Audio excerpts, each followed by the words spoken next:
Welcome once more. Well, it seems that our pirates have managed to take care of things in the Black Tower.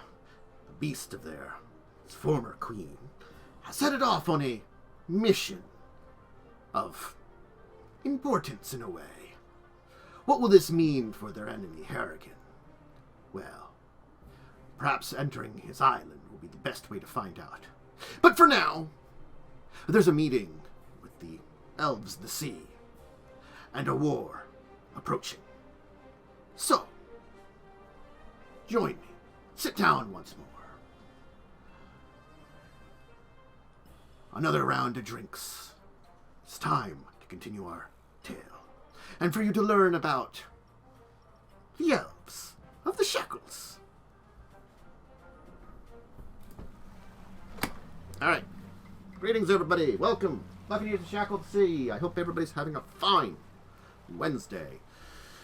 Of course, I am the illustrious GM here, Dracovin, the person who runs this channel and kind of yells out stuff at these people occasionally and, tries to make sure that Pathfinder First Edition doesn't screw them over, because, that's what it sometimes does.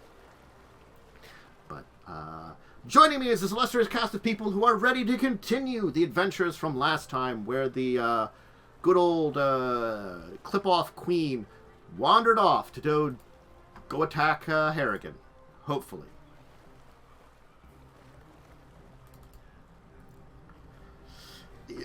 I wasn't planning something that bad.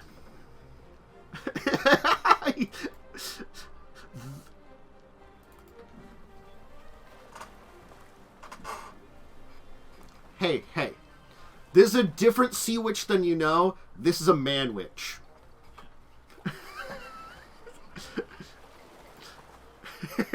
I just like making the joke man witch because it's a terrible joke. I'm sorry. Thank you! Someone encourages my terrible humor.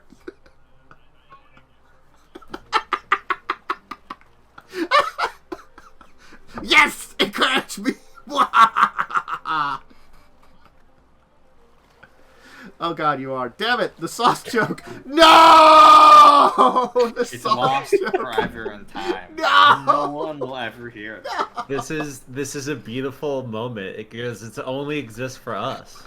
That's just No! We are closer together as friends because of Our bond is now forged in the fires of that lost joke. No! Sorry. God damn it. Alright. I have to hit like 3 buttons when I switch, and I keep forgetting the last of the 3 buttons. I know, it's like I have to switch. one more than I have to press for this. Anyway. Hi! Anyway, again, you heard me say stuff at the very least. Anyway, so yes, you head back to your island. Is that where we left off? I have to... We're stopping by the port.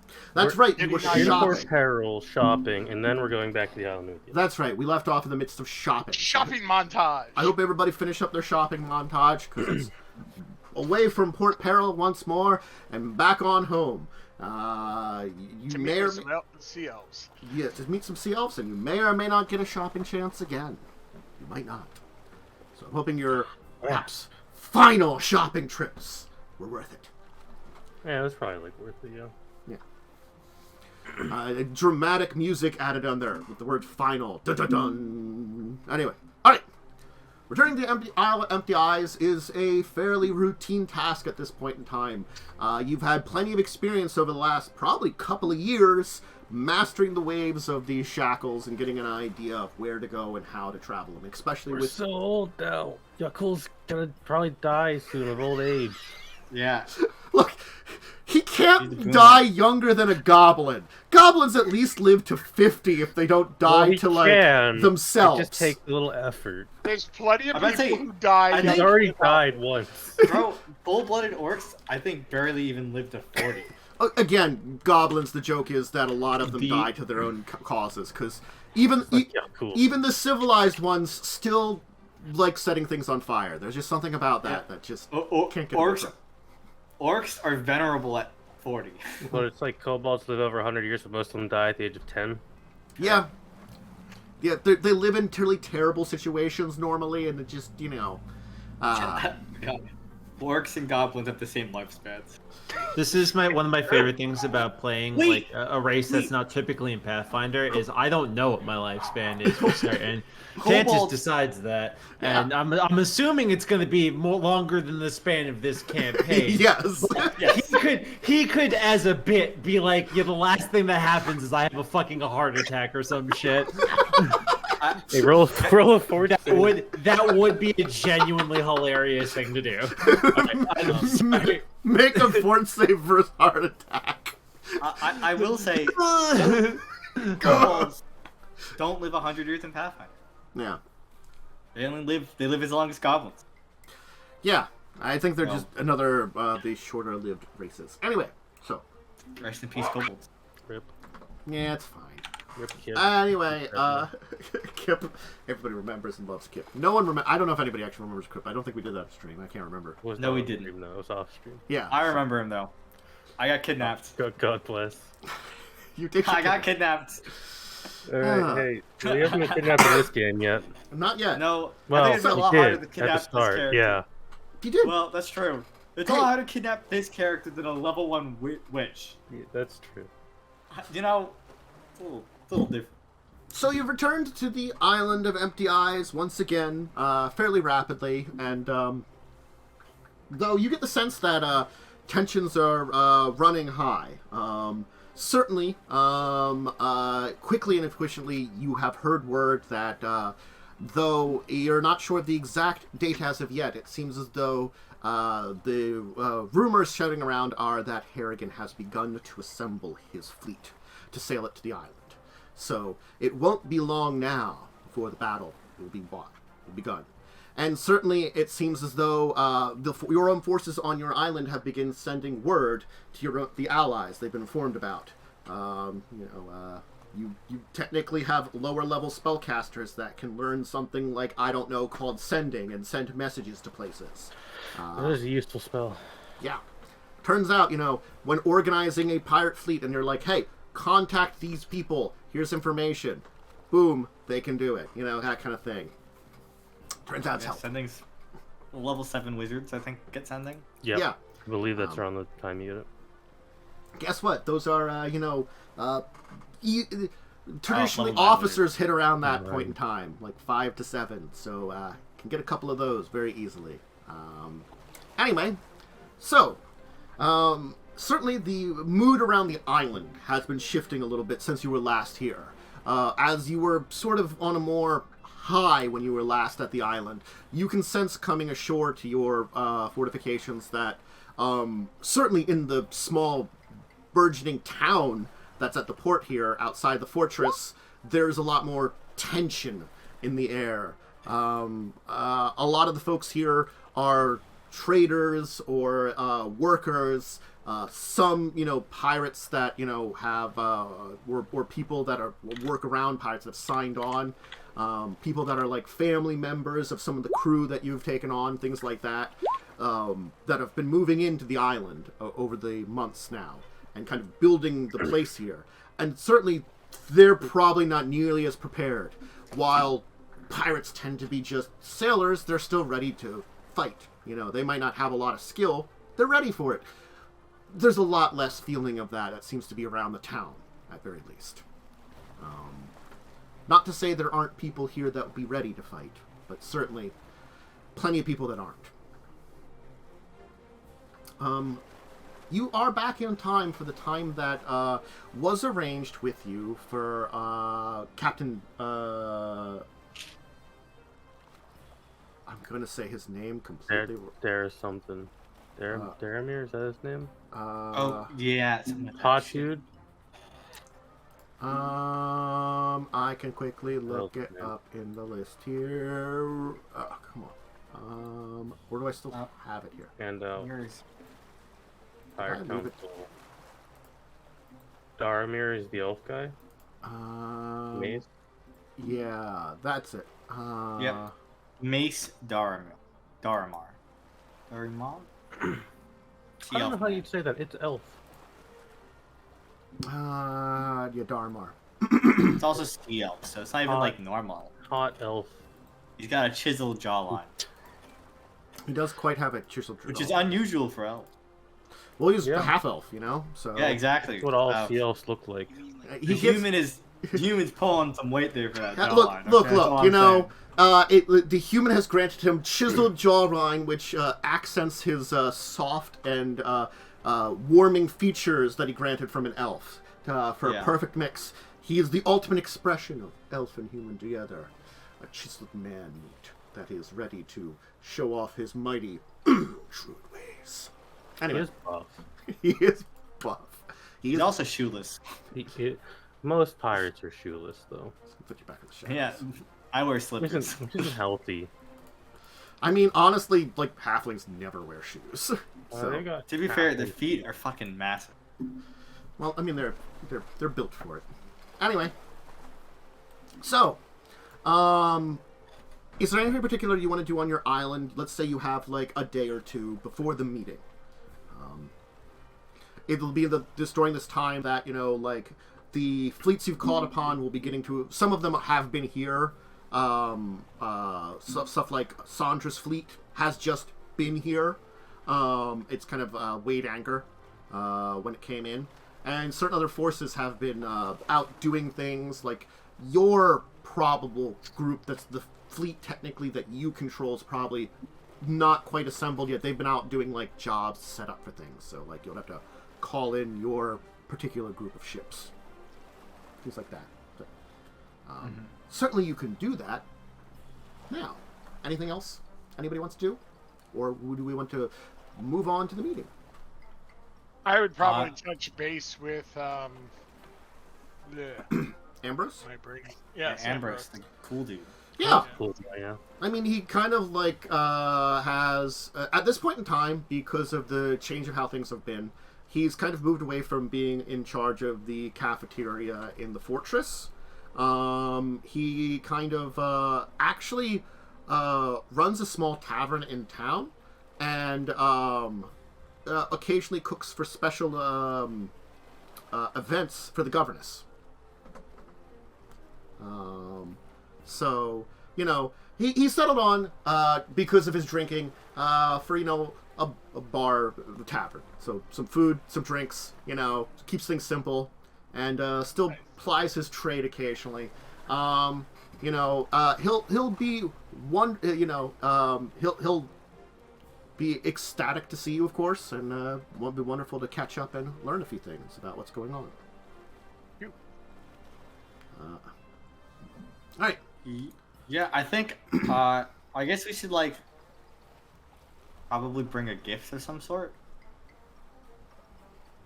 Seems pretty reasonable. I just don't know what else like. I will send, I'll send him, Darmar, and I'll ask him, what would be a good gift to bring. That's gonna fish. That's racist. Yeah. They're like sea elves. I mean, they I probably probably only do eat fish, only eat fish. But I was Don't making. dispute. We should bring them a steak, okay? Like, shit, have they had beef before? Shit, dog. you don't want to get them addicted to it, man. They don't have Like- access to. Sea cows don't exist down there. We should, It ain't got no crusty crab. Oh wait, there's Triceratops, right? Maybe we should bring some Triceratops steak. Bacon? Bring them bacon? Yeah, but I'll send in Darmar, and I'll ask him. That was pretty for far a away, but suggestion. we heard the bacon suggestion, though. There was a bacon Some- suggestion. Triceratops bacon. Yeah, I mean, fair enough. I mean, you don't have a lot of Triceratopses. You probably have just been working in the past, like, you know, bit to, like, you know, farm them. We're There were, like, repopulating them. yeah, it's probably going to be a while before you can start, like, successfully farming them from the... Yeah, like at gonna least be one that World that's old enough. renowned. Ambrose's Tavern serves Triceratops steak. yeah. Yeah, we'll get famous for it. But I'll ask Darmar for a suggestion. I mean, and you could probably also farm the pterodactyls. It's a little weird. Effort, though. It's a harder to farm a flying It creature. is. But you could farm them for their eggs. Okay, but like for real though, one day we will get mounted pterodactyl. think we need a druid for that. You really do. They're animal companion options for druids. They It's are. possible. We can do it. It's true. Campaigns though. But So- yeah, I'll sending him. So I'll assume he'll give me I don't know, a gemstone they like or something that has meaning, like I don't know. Something like like a something that's collection of aquamarine. seashells or something. I don't know if I can. Like something that's probably symbolic meaning rather than wealth. Sure. You So- can be informed of something if you would ask. That would be useful to give to a sea elf. We can say did. some Ask. form of knick-knack. I honestly don't know what personally, so we'll just say that you were informed of Yeah. something. You were able to Deep- find something. Was it deep platinum or whatever that sea creatures like? You know, Evil that's what sea that would creatures do. like that. Ah, evil. Yeah. Okay, fair enough. Yeah, and we also don't I have didn't it. remember. Yeah. I mean, we might have fucking found some. You kept selling it off. We'd steal a lot of shit. True. Because it We is could still also just... have bought it. I could have messaged him in Port Peril and got it, whatever we needed. Yeah, I'll- okay. I'll acquire an item to give as a gift. Alright. You'll be informed in an area to the north of the island of Empty Eyes to sail to. It's given to you...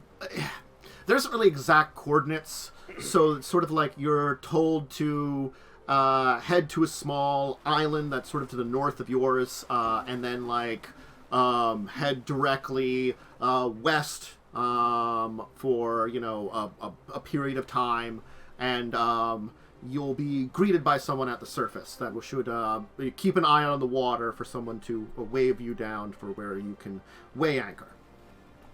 I don't want to accidentally drop the anchor and kill an elf. Yeah. Well, I don't think it's probably. Hey, there might be one swimming close to the surface. Yeah, I'm trying to think. Is it like fast enough to just murk an elf? I might be a slow elf. Sure, it could An be old slow person. elf. It's true. I didn't consider that. My bad. Yeah. So we will descend, I guess, Just with throw the token over there, sure. Okay. So, We'll say it's there.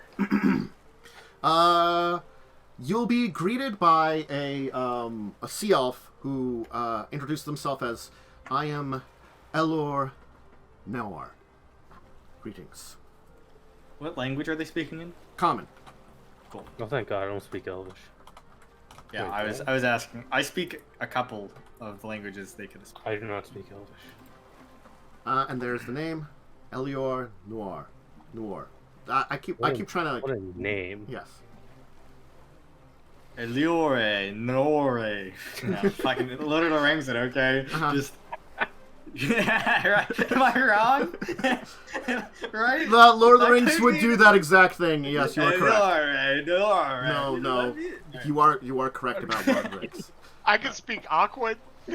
I mean, that might I- help. They speak. I can speak Aquan as well, and Element, and Common, but they're speaking Common. Mhm. Yeah. We can't speak underwater, right? With water breathing? With water breathing, you might be able to. Yes. It will Yeah, still be it's hard. too It's still weird, right? harder to hear because it will interfere with the sound, but you will be Yeah. able to speak. Aquan sounds better underwater? Aquan is made in such a way that probably it can be spoken underwater with much trouble. Perception. Interesting. Do I see any beavers I can speak to? In the In the middle of the ocean. Strangely- The rare water beaver. The Unfortunately, ocean you beaver. don't speak its For, dialect. at first, this seems like a fool's errand, but then you realize one of the new sailors has a pet beaver.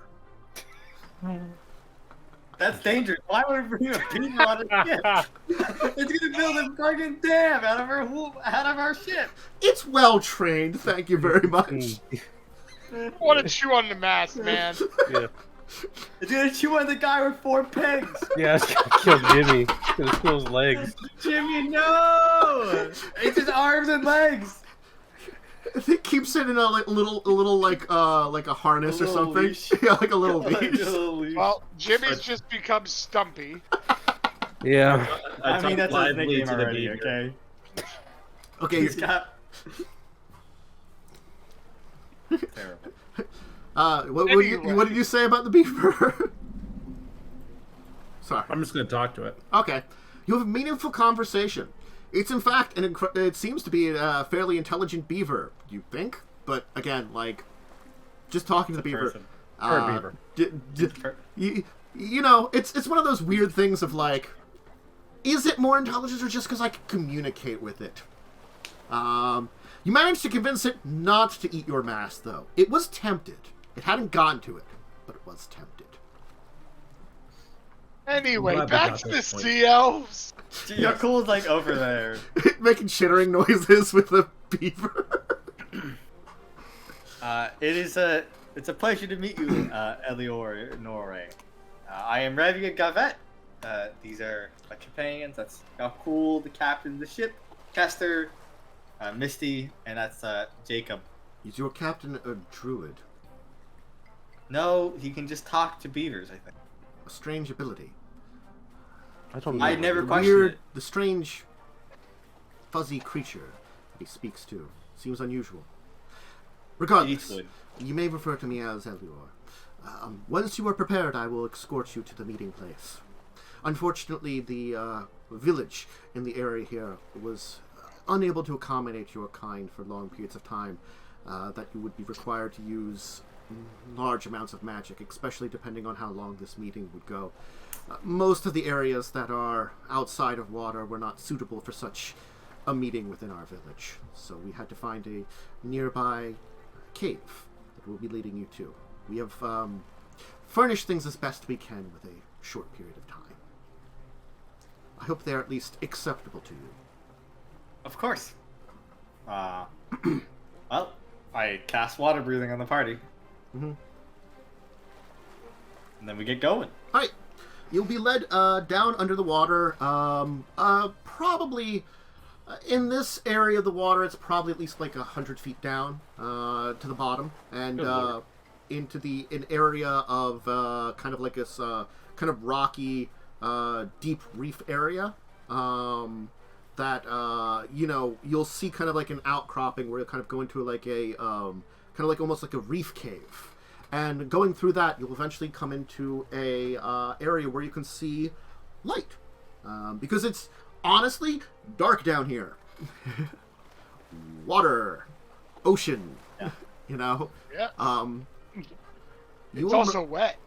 That's true, Nah. and you'll be quite all That's arguable. soaked to That's the bone nonsense. as you emerge out of the water into a kind of cavern, up a kind of sloped rock. That will lead into this kind of room that's being lit by what look to be kind of glowing orbs that have been positioned in here, filled with these kind of strange glowing little creatures. Honestly, they're glowing shrimp. For those of you that have any form of nature knowledge. Those of you that don't, they're sea bugs. You might have eaten some of those. Nah, I'm not into bugs. Mm-hmm. Weird stuff. Feels Yeah. a little bit of nature. Yeah. Regardless, though, in the entire area here, it has been seemingly set up to be an area for meeting. It looks as though like a large portion of stone has almost been kind of perhaps shaped or carved to be kind of like a table. One that you would kind of sit at. So it's like a low table. And it has like a what looks to be like a cloth made of some kind of material, kind of like put over top of it. It's kind of this kind of weird greenish, reddish, kind of brownish cloth. And on top of it, there seems to be a small feast of various materials that seem to be used from things from the sea.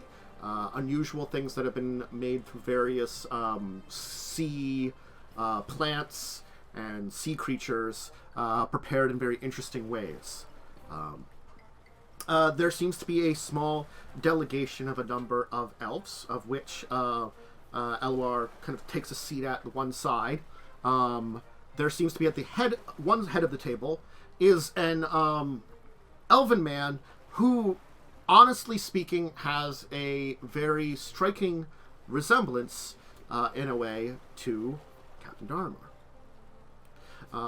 You can see the family resemblance, I would say. The Is it in man. the jawline?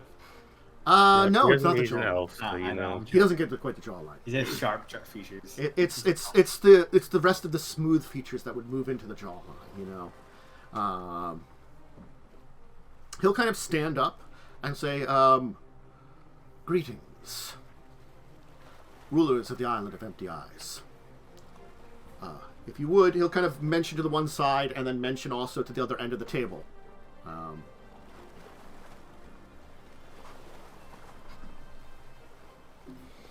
Who positions themselves at the end of the table opposite of this man? I assume that's for talking, so not me. Yeah. I whispered to Jacub. Hey, did you want to do the talking because you had like questions to ask, or are you gonna wait to the end for that one? Oh, I mean, like, I wanted to, but not directly across from him, like I'm some sort of captain or something. So, I think I'm gonna wait and maybe once we all get friendly and get a little drunk, then start asking questions. What? Okay, whatever. I sit down across from him. Wait, is there even booze underwater? We're in a cave, I think. You are currently in a cave, in a pocket of air. So there's air here. Before I sit down, I actually offer him the little gifts. Eleanor will take it from you, kind of take a look at it, and bring it over to him, and he'll kind of like shake his hand, and then take a seat. You know, so kind of like sit down, kind of cross-legged at the other end of the table, and kind of like wait. Yep. I will sit across from him, but I assume this is for the talking part, and no offense to Yaalkol, but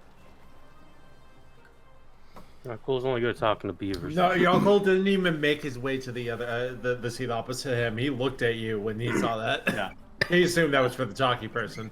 And Yeah, I'll just go and I'll sit at the seat right next to wherever you are. I'll sit next to Cool. Make sure he doesn't do anything illegal. Fair. I won't. I'll trust that the captain isn't gonna fight everybody here. Have I'll you seen sit- this man? I'll sit on your other side in case you need any assistance in crafting your Yeah. words. That's fair. You would have to sit. Or remember, you get one side of the table and the end of the table. Oh, shit. Yeah. Can you draw it so I make sure? I'm Draw not... like a Okay. rectangle. Rectangle. You know. No, I think chess is like. Hold on, let me draw. A rectangle here, and I'll Is, just... is it like that, or is it? Yeah, like two- exactly like that red Like- rectangle here, like a long Each rectangle, place, and they're positioned on one side of the table and one end of the table. Oh. Like in Skyrim, when So- you just stop the Civil War. So I'm here, he's here, and then his people are here, Yeah. and my people are here. Yes, that's what it would be. Yes. Okay, I understand. Interesting. I see it. Okay, that makes sense. then. In that case, then I think you should be next to Revia and Chester should be together. These two. And then I'll be in the middle of our section, so I'll be like in this dead center. Which is a firm position. here.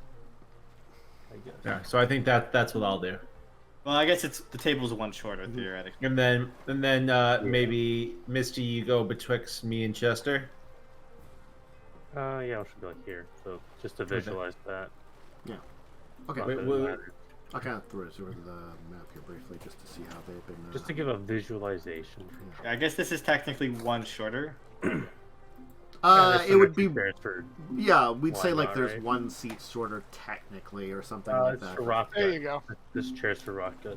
The number of people sitting, right? There's like a. So it's more like people are taking up more space than that. Yeah. But anyway, all right. So as you kind of settle down, the man across the table will speak up from you, Revia, and be like, "I'm Deveril.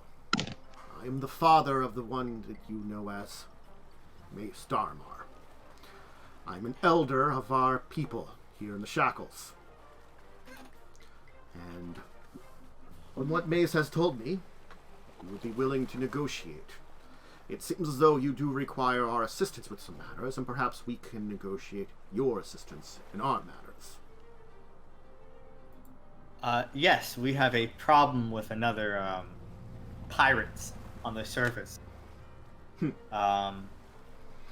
And he's generally just bad news for everyone involved. So we're hoping with if you could assist us, we'd willingly assist you in whatever matters you may need, or offer you protections or guarantees to protect your peoples and other sea peoples in the region. I must be honest. Guarantees are a tough thing. At most, making you aware of our people's presence near your island was something that wasn't necessarily required. Honestly, you detecting it would be very slim chance. You seem to rarely travel north of your island. It's mostly empty ocean. A good reason why. Small islands, empty ocean, not really seen. So, it was in good faith that this was revealed to you, and a discussion with my son. The thing is, and this is going to be brutally honest, is that most of what happens on the surface doesn't really pertain to our people. We have many other things to deal with, and certainly we have our ally ships with both the Curtov and the Tritons. But that is farther to the west here, deeper into the Fevered Sea, or to the southern parts of the Fevered Sea. Most of the time outside of your territory. And currently, Shackles themselves are oftentimes infested with sanguine. We have we've had the mispleasure of dealing with them. Indeed. Straight in the center of your island territory is a coastline ravaged by them and controlled by them. We are very well aware of its existence. And It's of theirs. hogging. Place called the Harrigan Coast. Yeah. It is the name. Yeah, and you know who owns this land? Mr. Werewolf. Werewolf does own that land. Probably don't really care. He's a dick. That's fair. I don't blame him. Honestly, Olo is fairly well protected in its positioning, and so Sanguine still attack that place. He has to deal with it in his city, and it's not nearly as bad as that coast there. So, anyway. To be frankly honest, though, I understand that you have shown a compassion, at least for others in the Shackles, and understanding that there is needs for many of us here to get along, whether or not you still engage in the oftentimes, as seen by my people, barbarism of many pirates. Gentis, let me ask. He said that they are allied with the Tritons? Tritons and Kuatoa, yes. They have allyship Okay, with and them. Hey, we helped the Kuatoa. Are those the same ones that gave us the cool horn of Triton summary? Daramar gave you that. Daramar gave you that. Yeah. Okay. Which is this guy's son. Child. Yeah. So Mm-hmm. Oh.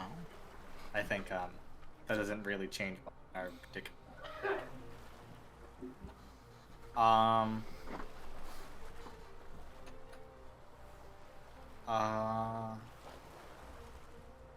Well, as you said, it's correct. You were likely safe rather than other underwater sea creatures fighting you, and we also do like to negotiate with other sea folk. You know, the best thing in the world is to not need to fight. It saves time and resources and whatnot, and also benefits us greatly because, you know, more people friendly to us is less people we have to worry about.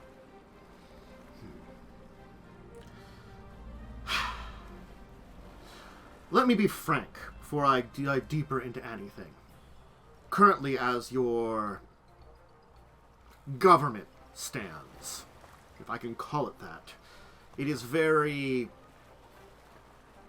well, not beneficial to my people as it stands, I should say. Your current Hurricane King cares little of what happens below the waves, and even above the waves seems to have little care for that. Not wrong. I mean, do you? Let me ask you, right? What is the best thing about new relationships, right? I would say that when it comes to building a new relationship, that there's a slew of possibilities that perhaps no one's thought about. Not beholden to previous understandings. And I think that with that in mind, if you were to give us a chance, our island and Captain Yaalkol's rule over his island can become fruitful to you and your peoples, regardless of what the Hurricane King has done in the past. We're eager to make friends and to establish commerce amongst all all the allies that we can muster. So I would say that just because others have come before you and slighted you, or maybe inconvenienced you, doesn't necessarily mean that we would pose the same issue, or I guess roadblock. You indeed bring up one major point that I did wish to bring up here. Commerce. Now, that's not to say that we don't have networks to trade for materials that perhaps we need, that would be useful, I should say, from the land that our cities and villages under the water could use.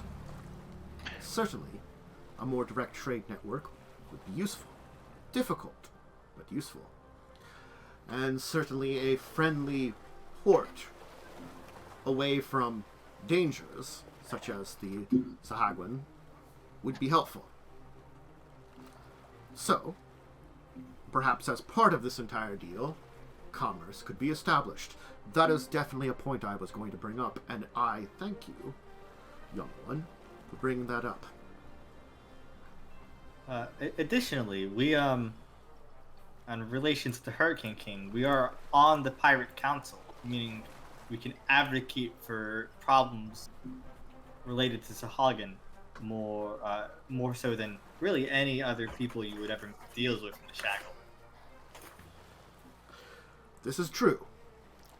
And perhaps then you can usher in some form of change that would be useful to both us and your people. Look, I'm going to be very frank about what is going on here. We keep out of the politics of the Shackles generally. But from information from my son and from observing what's going on, there is chances of perhaps change in the future.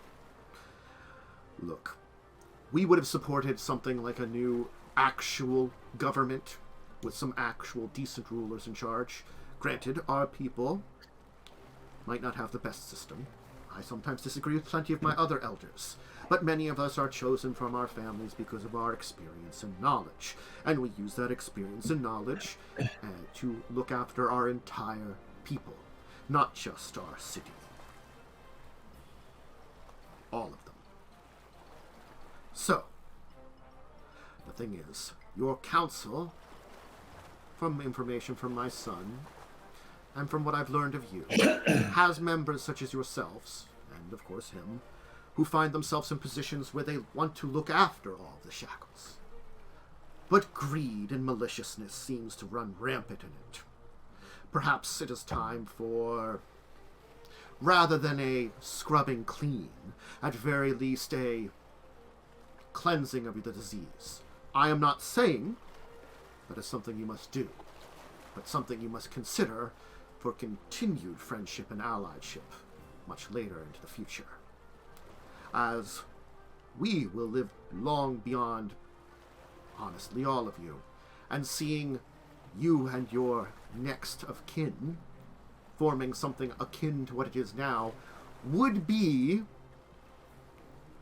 very favorable towards us.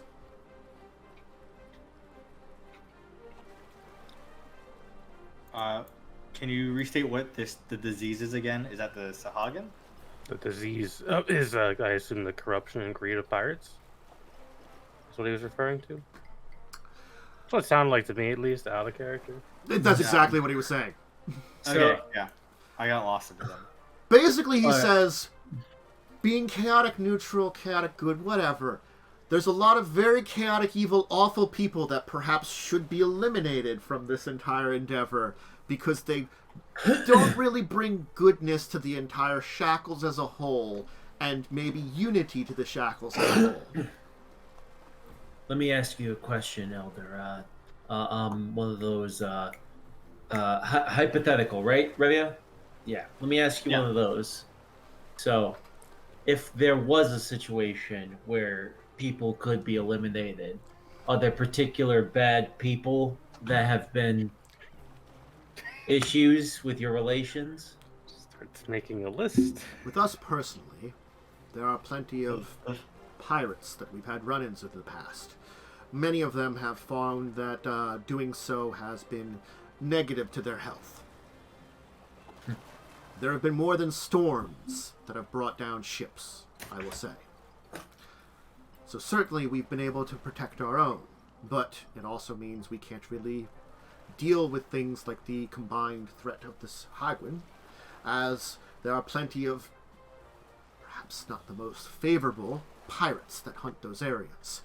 So eliminating them from your territory would require a joint effort between your people and ours, if perhaps even calling upon our allies.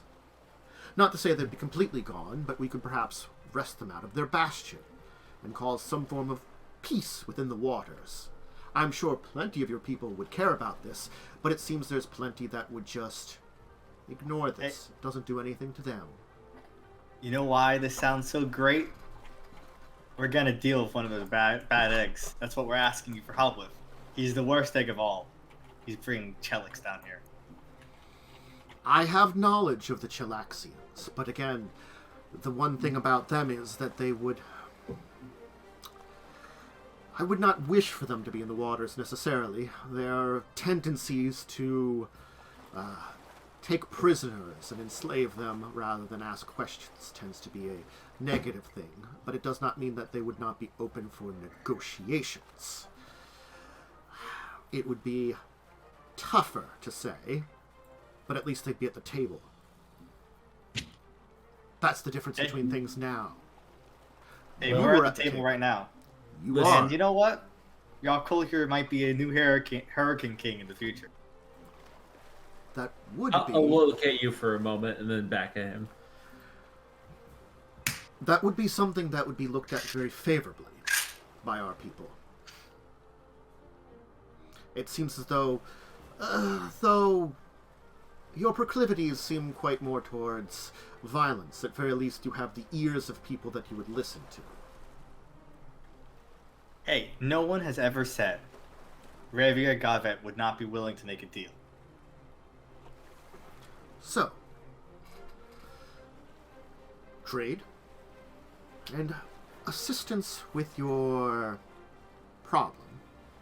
And perhaps we can find some more favorable deals in the future. And certainly, a few favors that you would owe us. And we remember when favors are owed to us. Remember that. We don't forget when we owe favors. Nope, we don't forget. That's excellent. So, my people can assist you, but you must... What is it that you want assistance with? Well, I think that so I don't know exactly what you guys had in mind for them to like help us with. I'm assuming we were just going to ask them for like manpower. Yeah, I think the idea is we don't really want to risk them too much. So like I want them to target like specific important ships of the enemies. Yeah, like or GTFO. Even if they could just make it hard for them to navigate, like make parts of the water difficult for them to maneuver through and not even like directly engage, just to make it so we can like make it difficult for them to maneuver around us. I don't know. I agree that we shouldn't really endanger them with this conflict.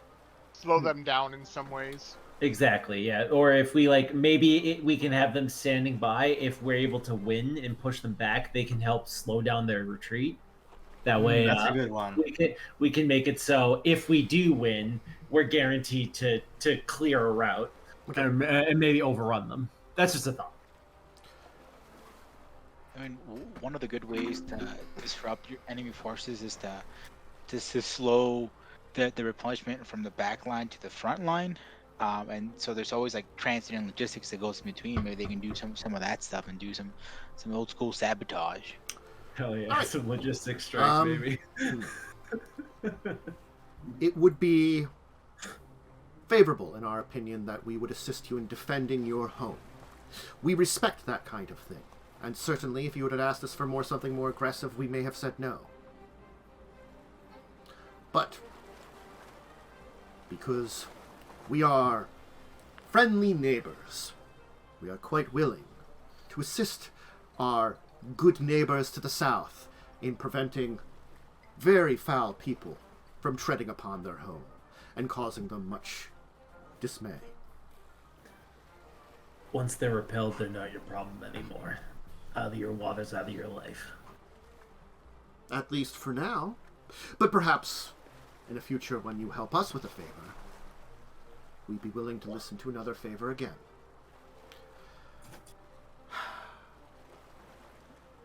Eleanor, would you be willing to go on as a go-between between us? Eleanor will kind of duck the rest. Eleanor here is someone that will be as our go-between, organizing perhaps trade for now, and we will be on standby. Just let us know when we are needed. That sounds wonderful. We have people. I have a my wife can handle the trade negotiations.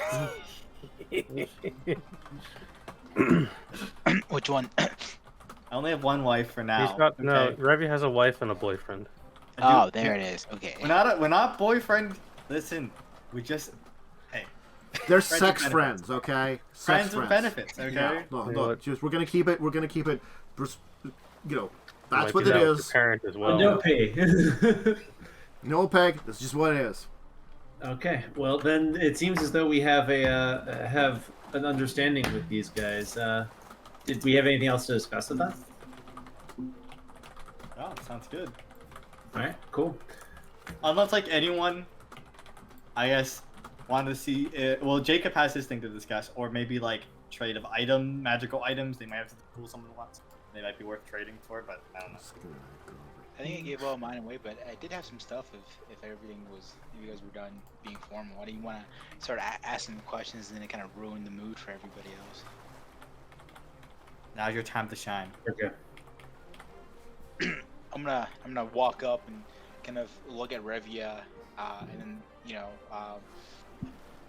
Well, I mean, like, at this point in time, the feasting will begin, so you can kind of, like, speak while that's happening, because, like, it's now, some wine that was traded for from the surface they'll bring forward. It's an actual fairly old vintage, because they're goddamn elves, they can have old vintages, Yeah, no. Yeah, and then it's just the bounty of the sea, and so if you want to kind of talk to, Deveril, while the feast is going on. Certainly the elves won't be very chatty, but will respond to things, I guess I'll like look at him and I'll wait until everyone's a little bit more relaxed, I guess. Mm-hmm. And I walk up to Deveril. His son's not here, right? No. Okay, I'll walk up to Deveril and say, sorry, I don't mean to interrupt. I'm here in your home, and I have some questions to ask, and so I'm gonna apologize ahead of time for just coming out of nowhere. Young one, you may ask your questions. He'll look around. Yeah, sorry, I wasn't expecting it to be quite as easy, but I was wondering if you knew of anyone over the past, I don't know, like 32 years, maybe 32 years ago, if not a little earlier, who had gone missing. A sea elf woman. I don't actually know her name, but I know that she was found missing and then eventually sold, and then eventually bought by a noble up in. Where's that area? It is.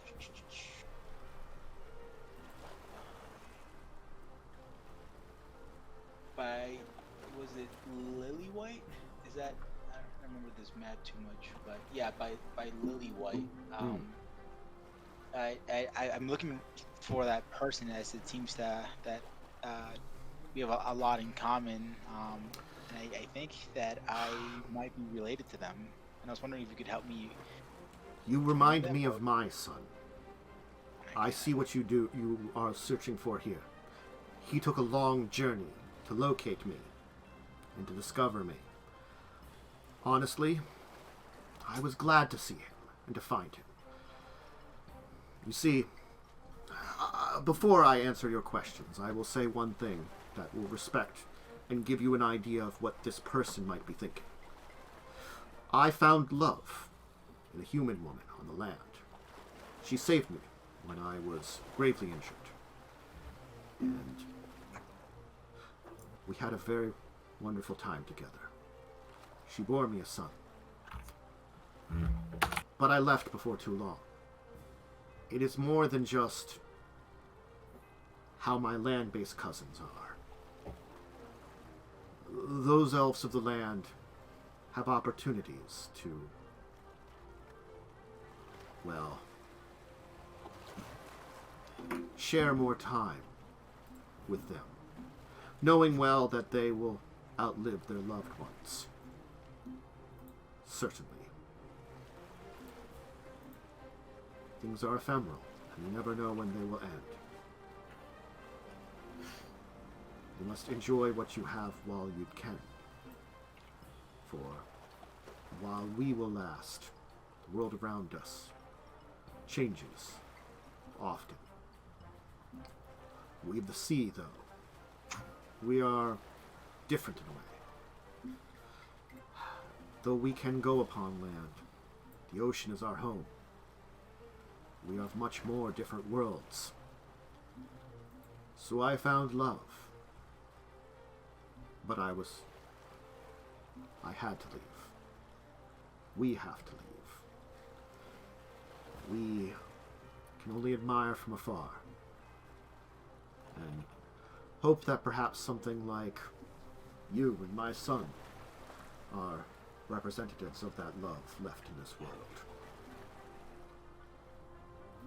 I will always cherish.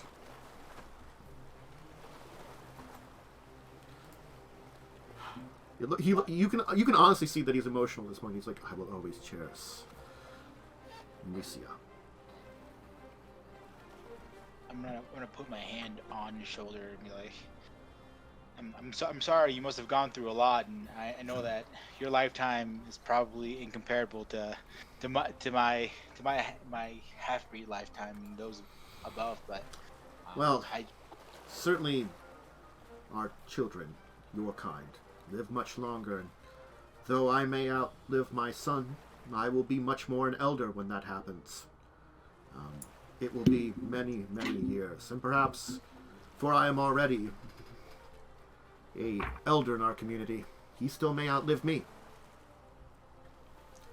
I cannot say the same for your elven parent. Do you mean to imply this woman was your mother, an elf of the sea? Correct. Yes, and she had been taken into slavery. At one point she was taken into slavery near Brismar's throne, I believe, and sold. I know it's a lot, but I don't really know of a lot of sea elf civilizations that can lend me at least some sort of small nugget of insight, I guess. We have done our best when we can, when we've learned of it, to free those of us that have been taken as slaves. It's unfortunately an often thing that those of us that travel face many dangers. Enslavement, attacks, dangerous creatures of the ocean, the Sahagwan. So, when one does not return, oftentimes it is similar to when a boat of yours goes missing. Sometimes there's just no questions asked. It is just assumed that nature took it. And certainly those that travel oftentimes don't travel alone. Sometimes they do. Do you know her name? I don't, unfortunately. All I know is that she heard his basic description, and roughly her age and near the area where she landed. But and that the last I've heard of her escape was she escaped and supposedly returned back to her people. If there's a good chance that she escaped, then we might be able to find out about her.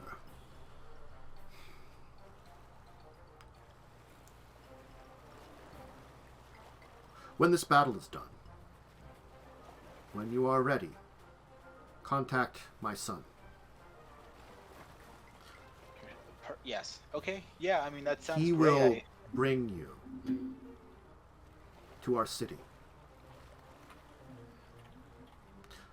You are of our blood. You are certainly welcome there, to the capital of our people. It might be difficult for you to travel there. As much as you are of our blood, you are not as well adapted as the rest of us. My son had to master his druidic powers in order to truly get down there. But maybe if you can learn a spell or two to assist yourself, then it might be helpful.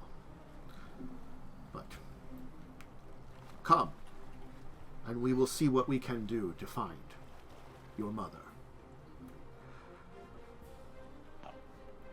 Thank you. She will be appreciate the happy invite. to know you. I'm sure of it. Even if there is danger in it. I can see in you that you are, and he'll put his hand on your shoulder, a good man, and that you've grown up well. In many ways, you do remind me of my son. Now, come. Thank you. Enjoy some dishes of your people. Well, one of your peoples. At the very least, half of my peoples. You'll see a smile off him. You know, it's like a little small smile. He won't like chuckle about it, but definitely, you know, you'll see that kind of like the smile, the tinge of his mouth. You know, unless there's anything else, we will go through the feast and complete it.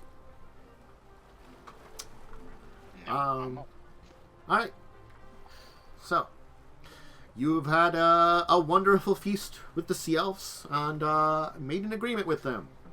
And if you would refresh the mass combat basics, there's a thing at the bottom of there that, hey, maybe you want to check out. That might be helpful. And you'll have to use it wisely. Fair. Mm-hmm. So, hey, we'll talk Thank about you. those. Elves. Nice. Oh god. Yeah. You've earned elf power. Anyway. Wow. Elf powers activate. I'm just a half elf that's, you know, a normal elf, half elf. You're Normie.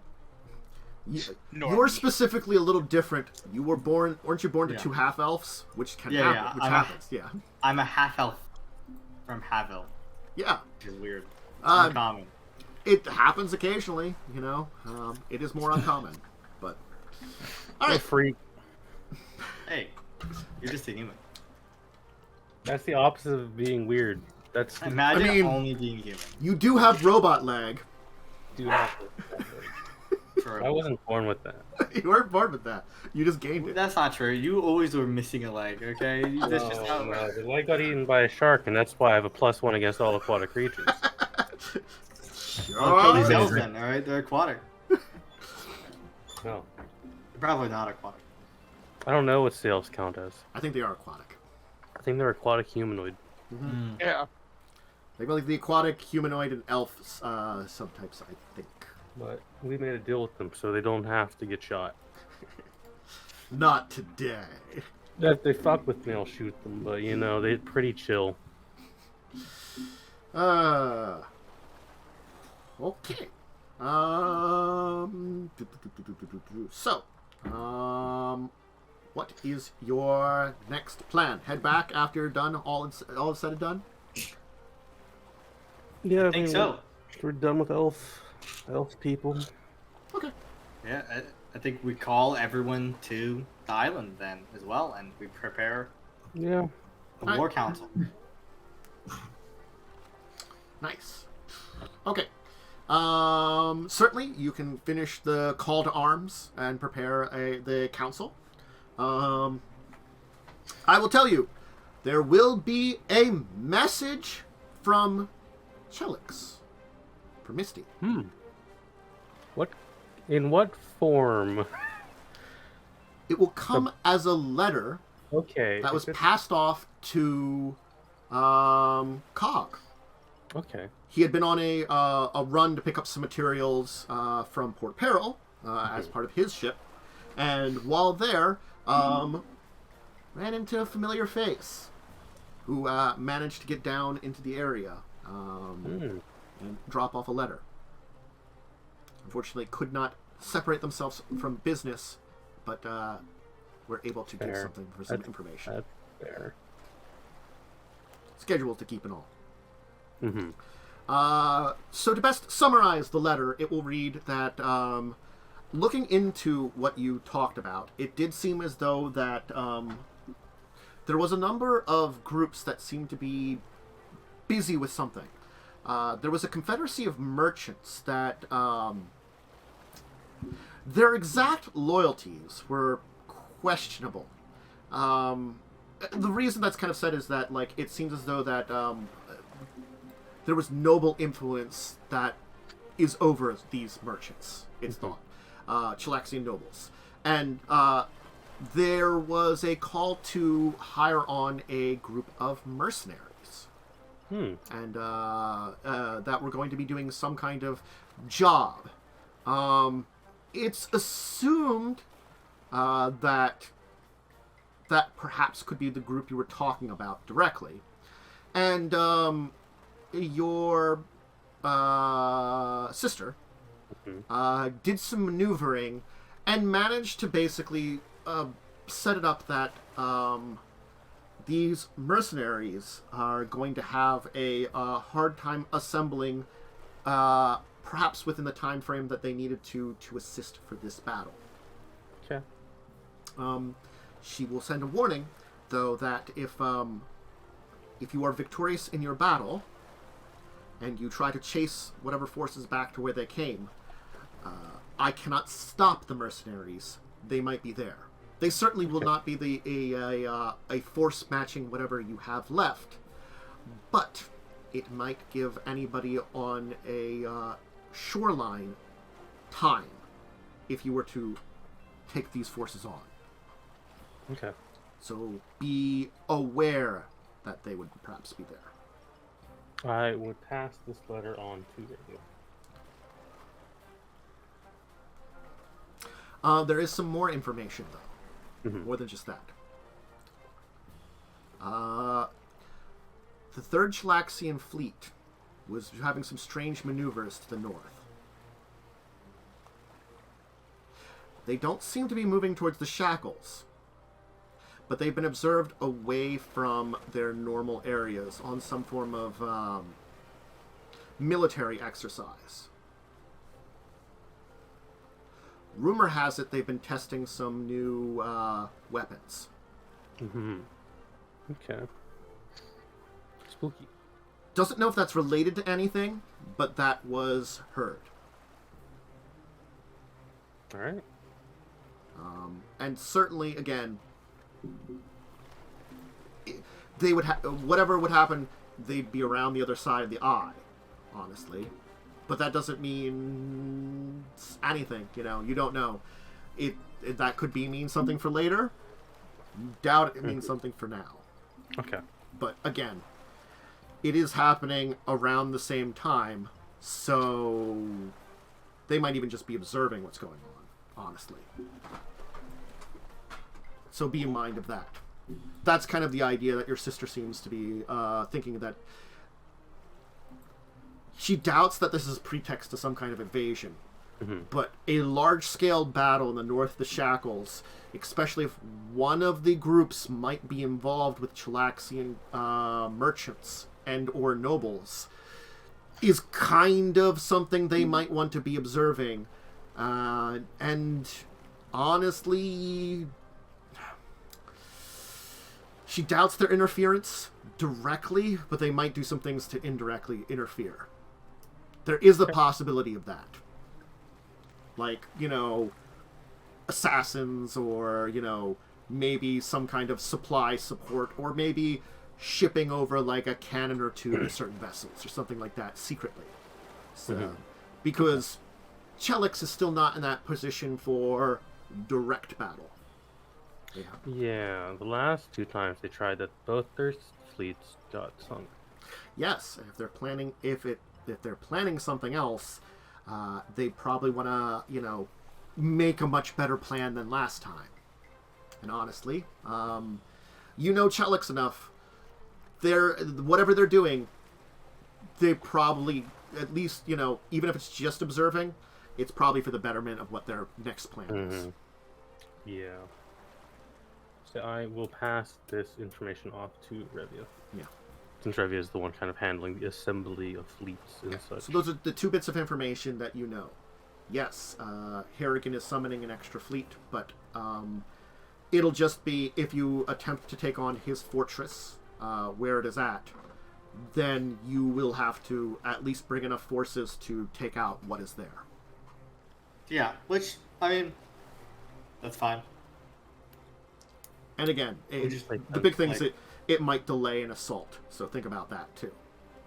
Well, I think the schmooze would be us to personally engage while we have our fleets fight the outside fleet. Mm-hmm. Regardless, you'll have to see how things are at the end of the big old battle. Yeah. That'll make a difference. Yep.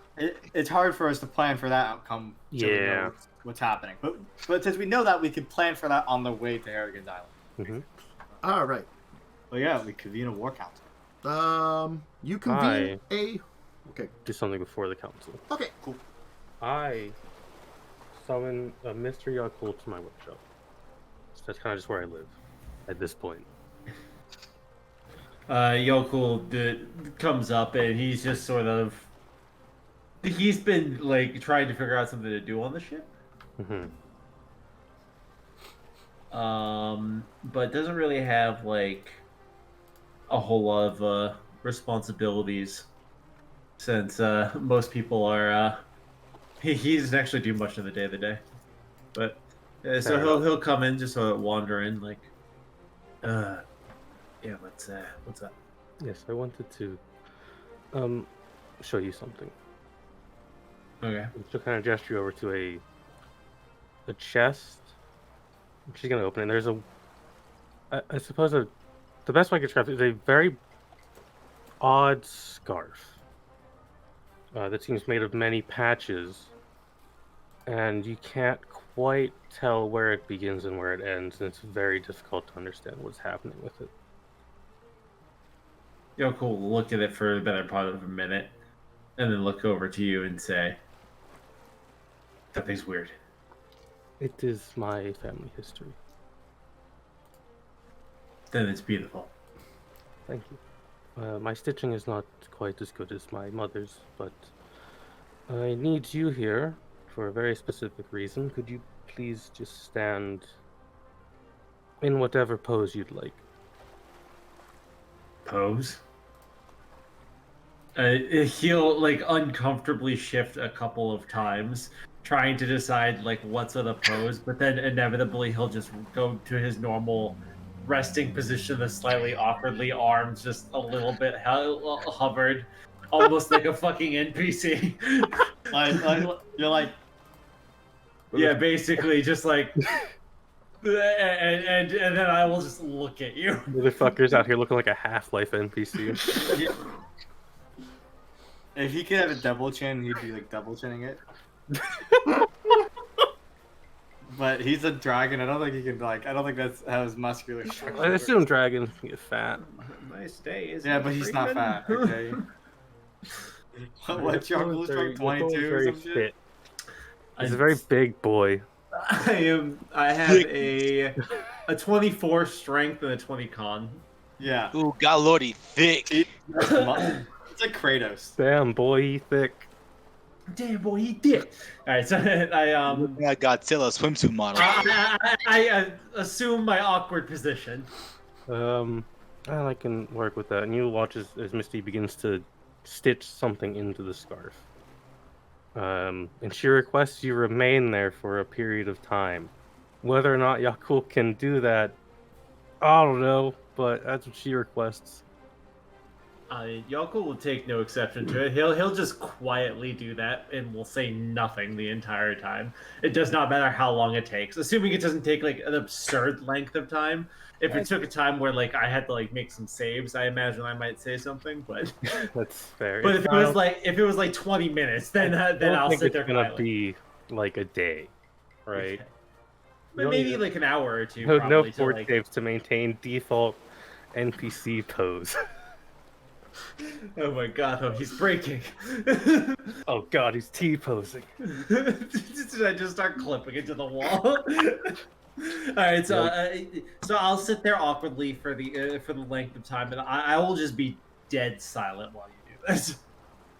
Okay. Yeah, she will continue to stitch, and then when she's done, she will show it to you. I will go and inspect. It is you on a scarf. I've made you part of my family history now. I know you don't really have a family, or much of one. I know you want to kill one of them at least. I don't know how you feel about the others. But, I think of this as an extension into mine. Yaalkol just sits in silence for a little bit, just staring at you. And he'll look back at the scarf and then back at you a couple times and then just thanks. The most emotional depth. Then Yaalkol will for the first time ever try to initiate a hug, and then we'll step forward and open his arms like this, and then unless you stop him, he'll step forward and literally slowly robotically close his arms around you and then once he's touched your back, he almost as quickly as slowly and robotically will just unfurl and step back. And then yeah, we're learning how to do that one. I don't know, it always feels wrong. Well, that's what happens when you don't have a loving family. My sister was alright, she just, Never met, well, actually I have met your sister, I think. Yes, you did. You met her, one time. She doesn't really leave an impression. It's kind of where I get it from. Well, she was okay. My brother was always the, star. Always really liked him. He was like a pirate and stuff, but he also hated Doc because he wasn't a dick, so he went off to do something. I don't know. I can understand that one. I kind of ran away from home to do something. Yeah. The other Well, reason is if the worst should happen to me, I want you to have this as a gift.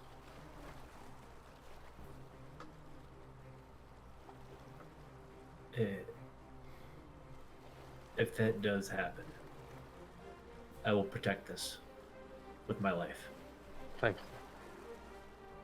Most people don't recognize this kind of thing's value. Especially not pirates. We sat on piles of gold. None of it means a goddamn thing. This. He just lays his hand on the chest. He says, "This is, yeah. Thank you. Yeah. Is that it? That's all, unless you want to join me for a game of cards with my family. Yeah, I'll do that." He'll go and he'll be very bad. As soon as you say that, walking in the door will be the dwarf listening. Ah, good! I didn't want to interrupt. You know, I He's just gotta watching say, the whole time. out of all the things I have to say against you, I will complain every time you pop in. You never, ever interrupt when we're doing something serious, and I appreciate that. Look, I'm here for advice when you need it. I'm not here to mess around with things too much. Come on now. Here. He's got good comedic timing as well. It's a gift and a curse.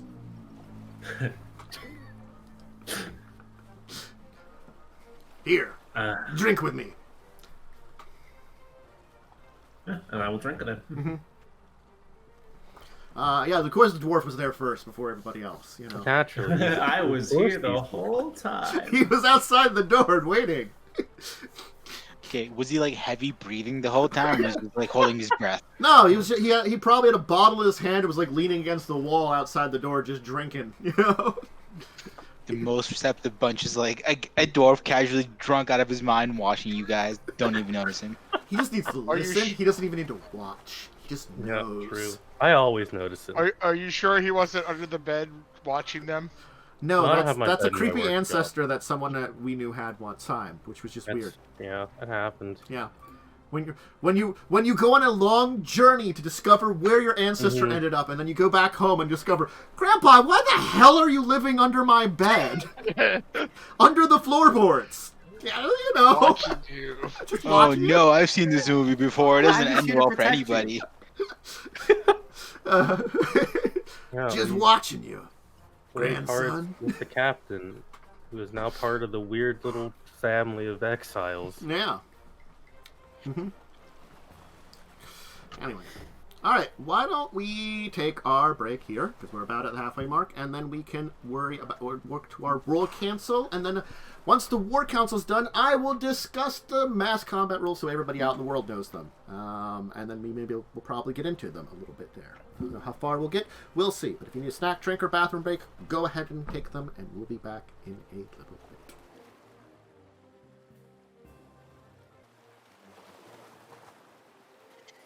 And hey, welcome back, everybody. It's time for a war council. Yay! War! Woo! Or killing Arrogant. War. Alright, wait. Hey, listen. What I'm if sorry, as I was far as doing I my mean war is dance. war? Excuse you. Alright, this is in character. Obviously. Yeah, I prefer Revia's piracy. just chanting that. I don't have the war blessings anymore, so I guess I can't chant it. It's illegal. No, you can't. It's illegal to chant the war blessing if you're not in the actually war a anymore. crime. You're gonna go straight to prison. Yeah. Besmar's gonna take you to, like, pirate prison, which is really awful, I gotta say. Pirate prison's not Besmara great. just smites you. Yeah. But the thing is, she's probably, like, divine drunk, so it's probably, like, sort of smites you, but not quite. Smites you in permanent drunkency. Just to scare you. No, she just makes you permanently drunk for the rest of your life. Jesus. Alright, listen, in my defense, I still count. I'm a war priest, okay? You it's are the first, a war priest. It's the first half of my name. In the name. Listen, if I was just a normal priest, okay, that didn't have the war domain, I would understand it. I'm a war, okay? It's in my name. Anyway. Fair, I guess. So, yes, where were we? War Council. So you're assembling the leaders of all the fleets. How are you taking? Is that what you're doing? Kind of like the heads of each fleet and kind of assembling them together? All right. This is pretty reasonable, I think, right? All right, then Let's you take can a strategy. assemble. You've got your groups of fleets. You've assembled them. They are together, and the bay outside of your small community, which is still technically unnamed, which you probably should make like a name for it something. I know I proposed that the fortress be named Dragon's Roost. But you want to have As the a joke- town as a outside joke. the fortress named that, but yes, that, I mean, I don't know. It's up to Yaalkol. He's kind of the king. Yeah. He owns the place. That's There's like everything on this island is going to be named Dragons something. We have a why you naming. can't let me name everything. There's a naming convention. The thing is, happens here, you I mean, know? I have to be honest with you. For most of the stuff I'm doing, I'm actually dumbing down my like conversation. I'm dumbing down my language and all that stuff. I'm dumbing down my emotional reactions. But the one thing I will never dumb down is my names, because suck at naming people.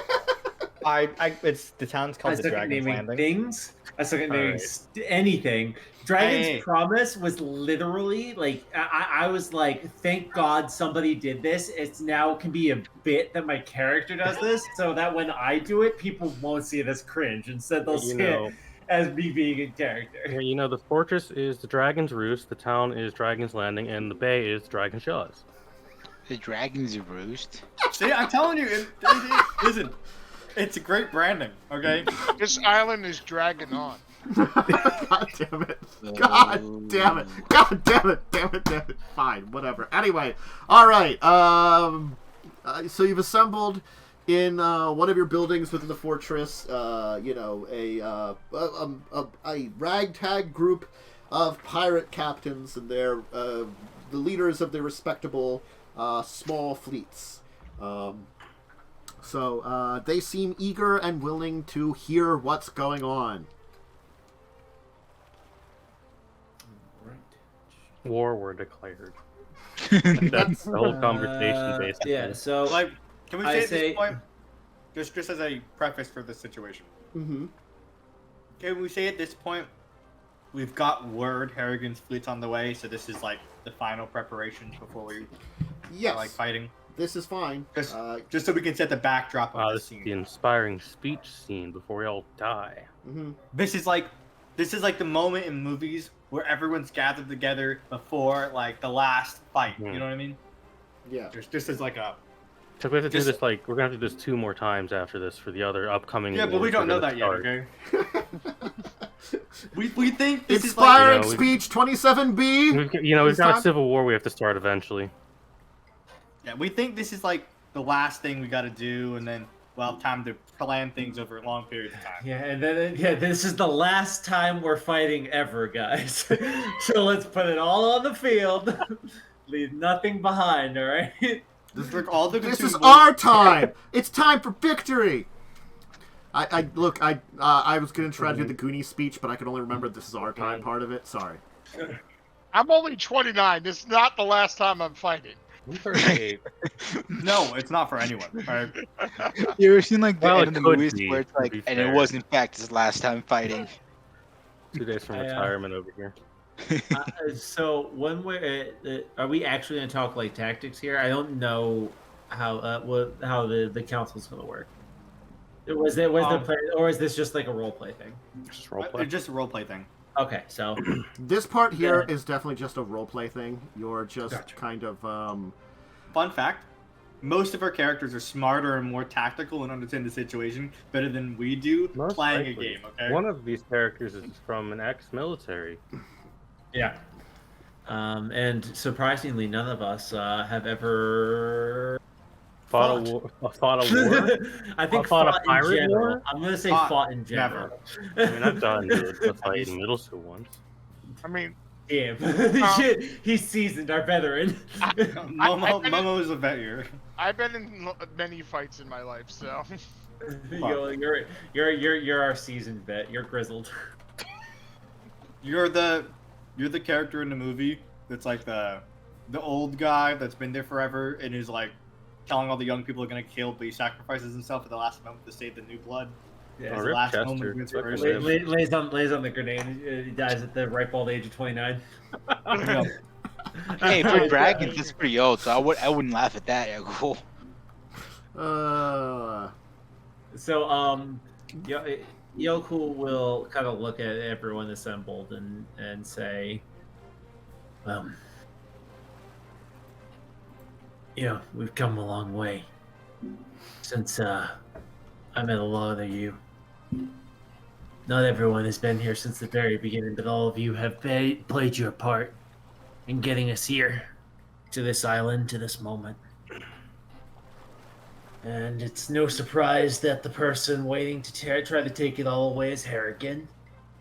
In an ironic twist, he brought us all together, and it's by his hand that we even know each other. Now, brought together by him, we're gonna have to make a choice whether or not we let his old way of ruling the world by blood keep hold, or if we will decide to move forward with something new. I hate to ruin the moment, but I just imagine Conquer standing in the background with cards, like big script. I love this too. Yeah, Yaalkol's reading. Oh, no, Yaalkol can read a little bit now. Yeah, we've been saying in character that we've been practicing reading so I can read it.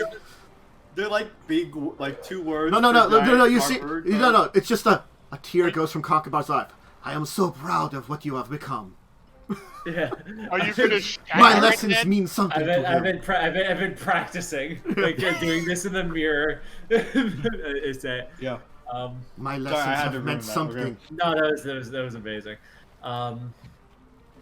Yeah, I say, well, he's brought us all back together, and now we have a choice whether or not we let his old way rule, or we bring about a new way. And I've never been one to let things stay the way they were. I'm a sucker for change. So, I say we fight. What say you? There's a lot of there's some yeah, and a couple certainly everybody's at least shaking their head to go along with you. Certainly you may not have inspired everybody cheer out loudly, but yeah, it wasn't You haven't pulled an Independence Day speech. You pulled something close. I don't have diplomacy. Here, I'll do it. I'll roll my charisma for the independent now. I do not have a diplomacy check, so there was no way I could get an Independence Day speech, even if Erik could pull one out of my butt. You can intimidate them into thinking that you gave that nice. Don't intimidate. I gave a great speech.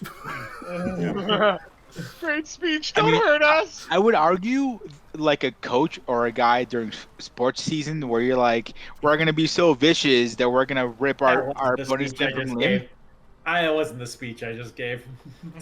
If I gave that type of speech, maybe I could have made that argument, but no. Yaalkol was trying to give an inspirational speech. He's just not an inspirational person. It's a good speech. Hey. He feels happy with what he did. So he's like. The sort of day of arrival wasn't really something calculated, but you managed to send out some smaller, faster vessels. You kind of keep scouting ahead, and they will come back with information that Harrigan's fleet is on the move. That it is, and by on the move I mean approaching. So, now is the time to sink or swim when you must launch your forces from the Island of Empty Eyes. But it means a lot more than just to launch and meet on the field of battle.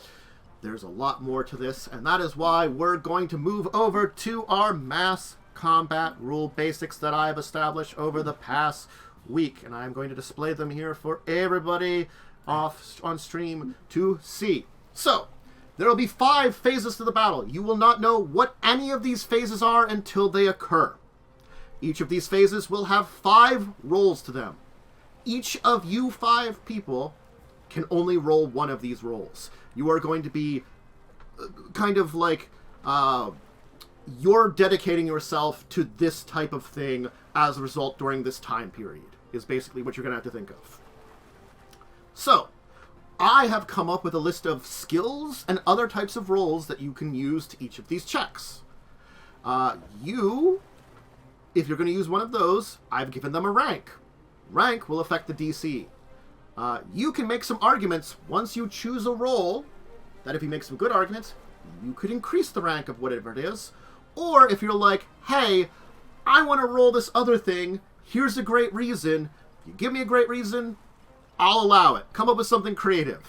I revel in the challenge for you to come up with something creative or stupid to do at different phases if you're in charge of it.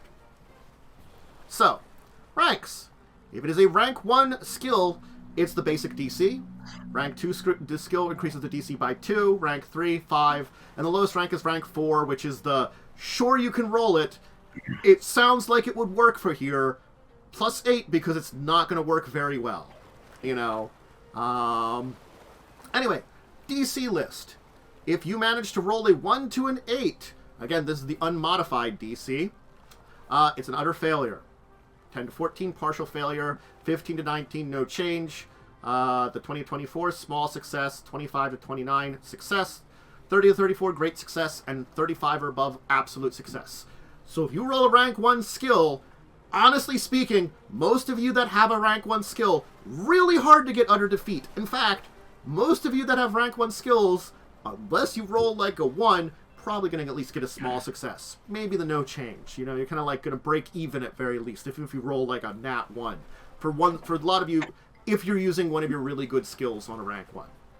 Which I've kind of assigned a lot of the rank 1s to skills that you guys have. So, there are attacks. I mentioned save here. I didn't put any saves in these, but I mentioned it here, so if you like figure out a way to use your saving throw or knowledge of like saving throws. But I put attacks under here. Reduces the base DC by 3. Because attacks are going to be a little smaller than skills. Ability checks, which are even smaller, reduces it by 5. Just keep those numbers in mind. So, each check and a part will have rules on what each of the levels grant.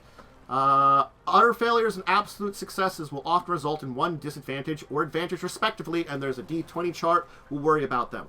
They're not the only ones that have disadvantages or advantages coming out, but those are rarer outside of those 2 absolutes, the top and bottom. I will mention that. So, because not all checks are equal.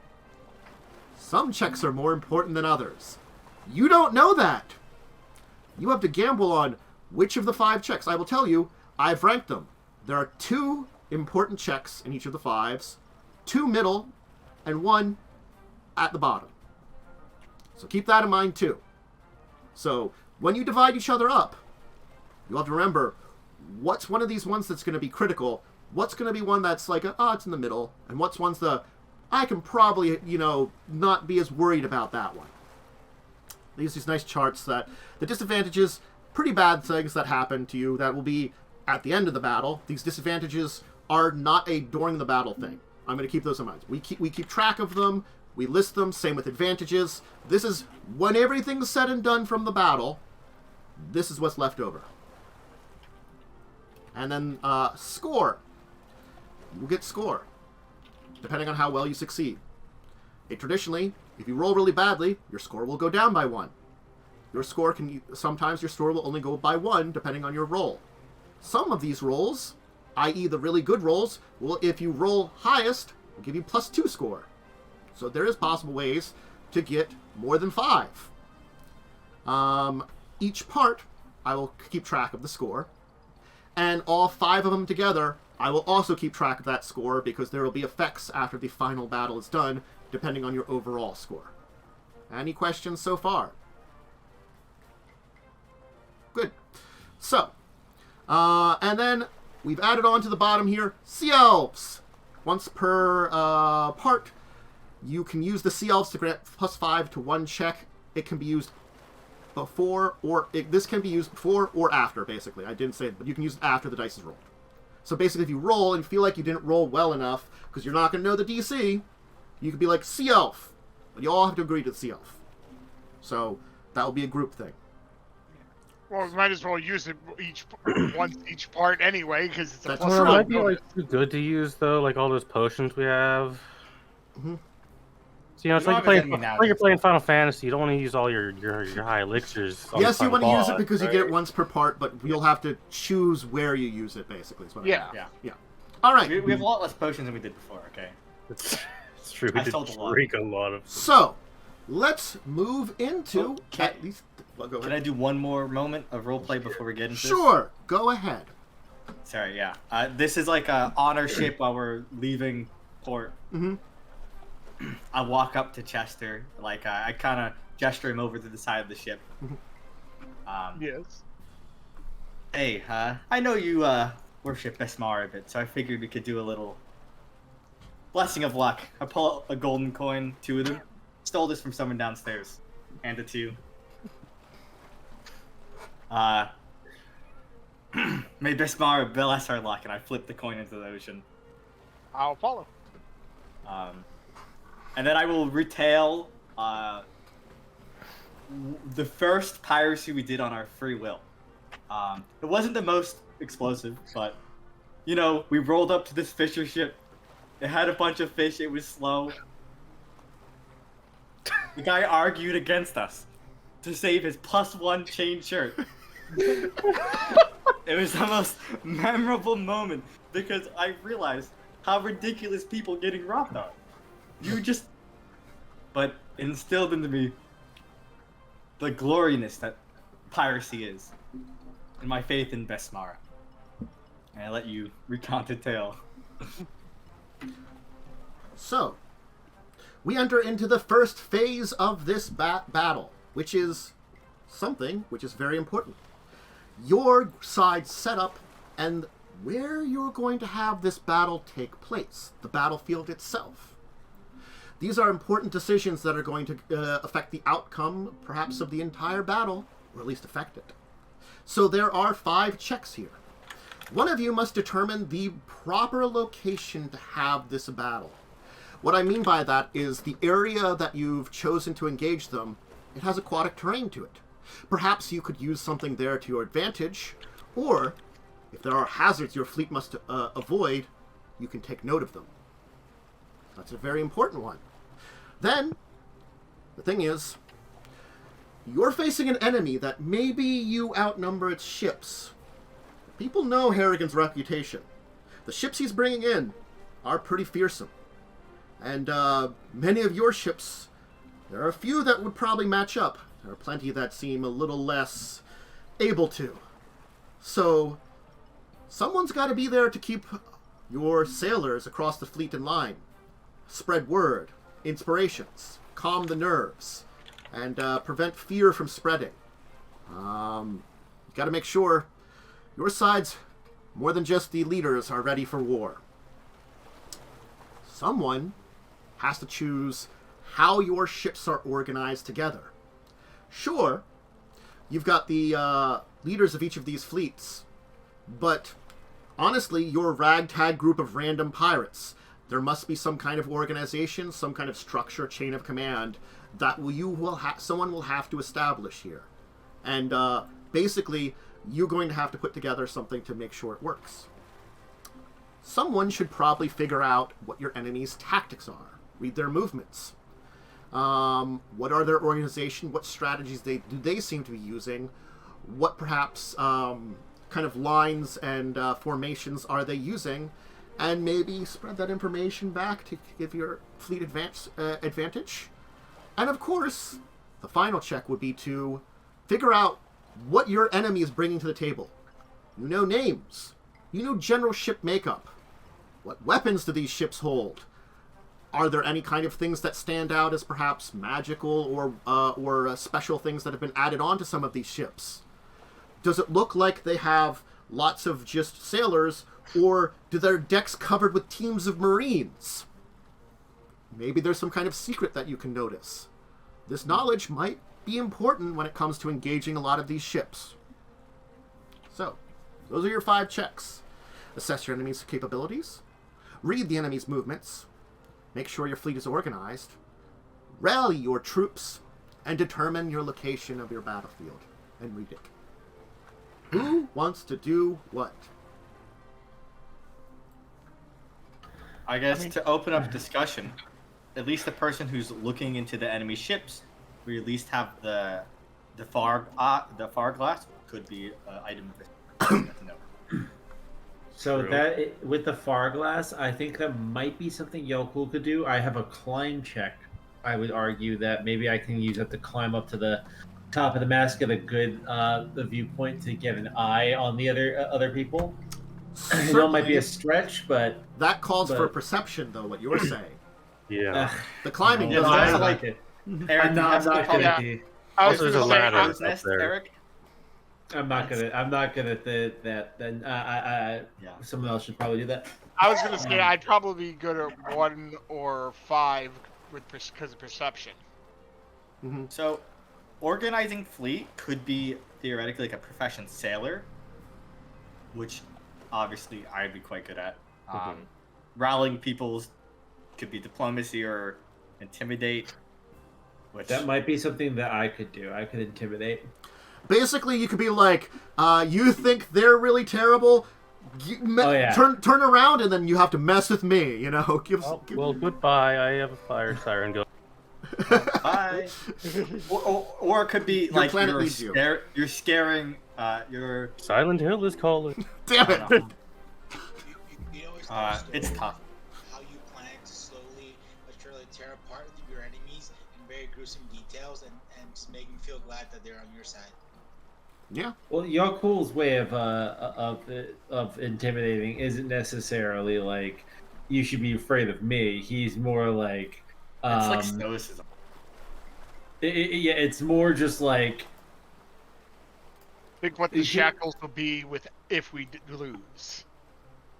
yeah. It's hard for me to verbalize. So basically, what I would if I did this, I'd use intimidate, and basically.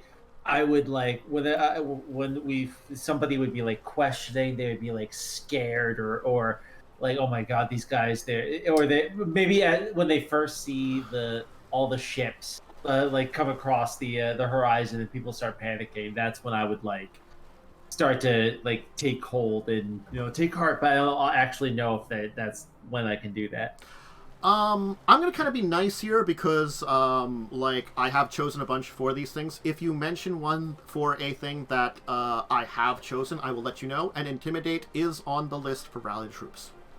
Okay. Let you know. So I have a good Intimidate, so I think that might be something. Also, for me to do. remember, keep note, not just skills. You can also choose just a general ability check. Sometimes that might be better. Sometimes it might not be. Same for attack. Basically things or saves. I haven't listed ones. I told you that, but I've given the possibility if you want to argue a save. But so intimidate is an option for rally troops. I will not let you know the rank, but it is an option. So Chester says he could do one of two. Does anybody else have their eye on any of the other tasks? What were the tasks? I'm Set sorry, up the I battlefield. was deafened Yes. by a fire siren. Okay, so set up the battlefield. Which I described it as choose an area, read the local aquatic terrain, determine if any kind of advantages or disadvantages can be there, determine if there's any hazards that you would want your fleet to know about. Because the idea is that you're moving out to meet them, but you're setting up at a place in between you and the Isle that they kind of are going to probably want to just, hit you. So you're choosing the battlefield, basically. Okay. That also might be a think- nature or geography check. I think that you should do the Momo. I think Myste should do the one that is getting our troops like getting our chain of command figured out. Organize Okay. the fleet. Yeah, What? organize the. Skill. This, I will tell you. Be Oh boy, what skill do you want to try to use? And I will tell you if it's God, on the list here. no clue. Chain of Professional command sailor on that structure. My professional sailor is bad. I could do it. Getting people to work together and them to listen to your orders, that kind of thing. Might be diplomacy. I'm also really bad at that. Yeah, okay, maybe that's not your forte. I'm going to tell you from your suggestions, sailor's on there, diplomacy's not. Okay. I think Momo or Myste would be most suited to the spotting what the enemy has. Feels like very Assess their Mystic. capabilities. Could be like sense motive or Sense perception. motive. I have pretty good perception. Well, Pretty good engineering as well. perception, Engineering could be what engineering they have. are on the list for assessing enemies' capabilities. Okay. And can you detect magic? Yeah, but you have to be with. No, it's in the yeah. that range. Is but I can't. perception on the list for the first one? Let me check. Perception organizing is on the fleet. list for set up the battlefield. Chester, do you want to do that one? Yeah, I could do that one and take the far glass too, just so I can spot the area better. All right, and then that leaves which ones? If Myste was to take assessing what they have, and I take the rallying the troops, what does that leave? Read the enemy's Um, movements and organize the fleet. All right, I can organize the fleet. Professional sailor. This is like what I'm good at. Professional all sailor right, is so- on that list. Read the enemy's movements. You got anything? God damn it! I don't know your character's name. Jacub.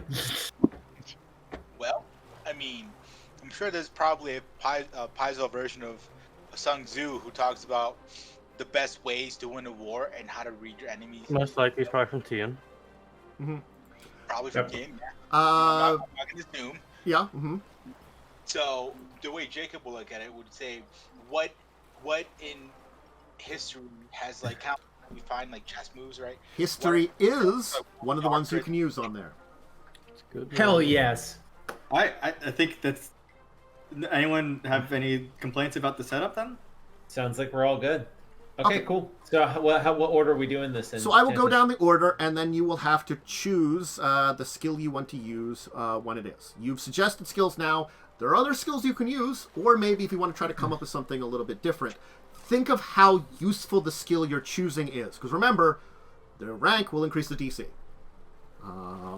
So a better skill will grant you, lower DC. So And rank is difficulty, correct? yes, rank increases the difficulty. The base DC chart you see, but as I said, if you also see the rank there, it increases the DC. So like if you are using a rank 4 skill, you only have to roll a 17 to have an utter failure. Think about that. Damn. Yeah. Rank 4 skills are not good to use. No, Yeah, well, terrible. you- That's yeah, like you- I'm going to tell saying you, there are very few rank 4 skills I've put on here. Most of the ones I've done is a little thing I put as by suggestion. Basically, unless you give me a good argument, when you just suggest something random, or like if you just say, I want to do this random one, because I'll tell you if it's on the list. If it's not on the list, you can make an argument for it. I throw it onto rank 4. So most of the ones that you have done, like you've suggested, are rank 1 to 3. It's very rare that I put one on rank 4 automatically. I basically was like, this one sounds like it could work for there, but I can see that it's not really. It's going to be really terrible to use for there. I would imagine like rallying the troops. You could use like linguistics, but that might be rank 2 or 3, right? Stuff like that. I did not put it on there. If you had a good argument for it, I would. I know. I'm just yes. giving like weird. an idea to the party as an example. Linguistics, right? Yeah. Bluff. Just lie about our Yeah. chance. I mean, that could also work, but it's a little more difficult. That's funny. All right, so who starts then? It would be. I'm going to go down the order. So it is indeed then. Chester would be first for determining location of the battlefield. So Chester, I mean, do you want to use the perception, or do you want to try to argue for something else? my best would be perception. It's actually my best skill overall. All right, cool. So Okay. if I had nature or something, I might argue for that, but Nature was also on the list, but yeah, perception. nature or geography. Mm-hmm. Heck, even local might work, but I only got a 10 in local, so Yeah. Okay. You just. Well, Does the far glass give him any benefits? I do not think it gives any benefits in this case. Does it give a bonus to perception? I don't think so. I don't think so. It lets you see further away. Yeah. Glance, and you can see further. That's it. Yeah, I was not putting any kind of Oh. distance penalties or anything for this Yeah. entire thing. Okay. So like, unless it actually That's just fair. gave like a +2, then I would have allowed that. But I would have only had one person be able to use it, basically. Yeah. Yeah. I guess theoretically should go to scouting enemies' movements anyway. Yeah. Okay. Sense. I mean, I will be up in the crow's nest for this too. Just Yeah. Go ahead and Doesn't make make much your sense. roll. First okay. roll. I believe in you. Everyone's just hanging out in the crow's nest. Oh, You let's got go. a 30. That is a pretty Ugh. good check. I am going to calculate now how Oh, well you did. You only rolled a 9. Damn. Yeah, I get 21 to that one. So let us see here. I will now inform you. Okay, first question. You want to use your elves?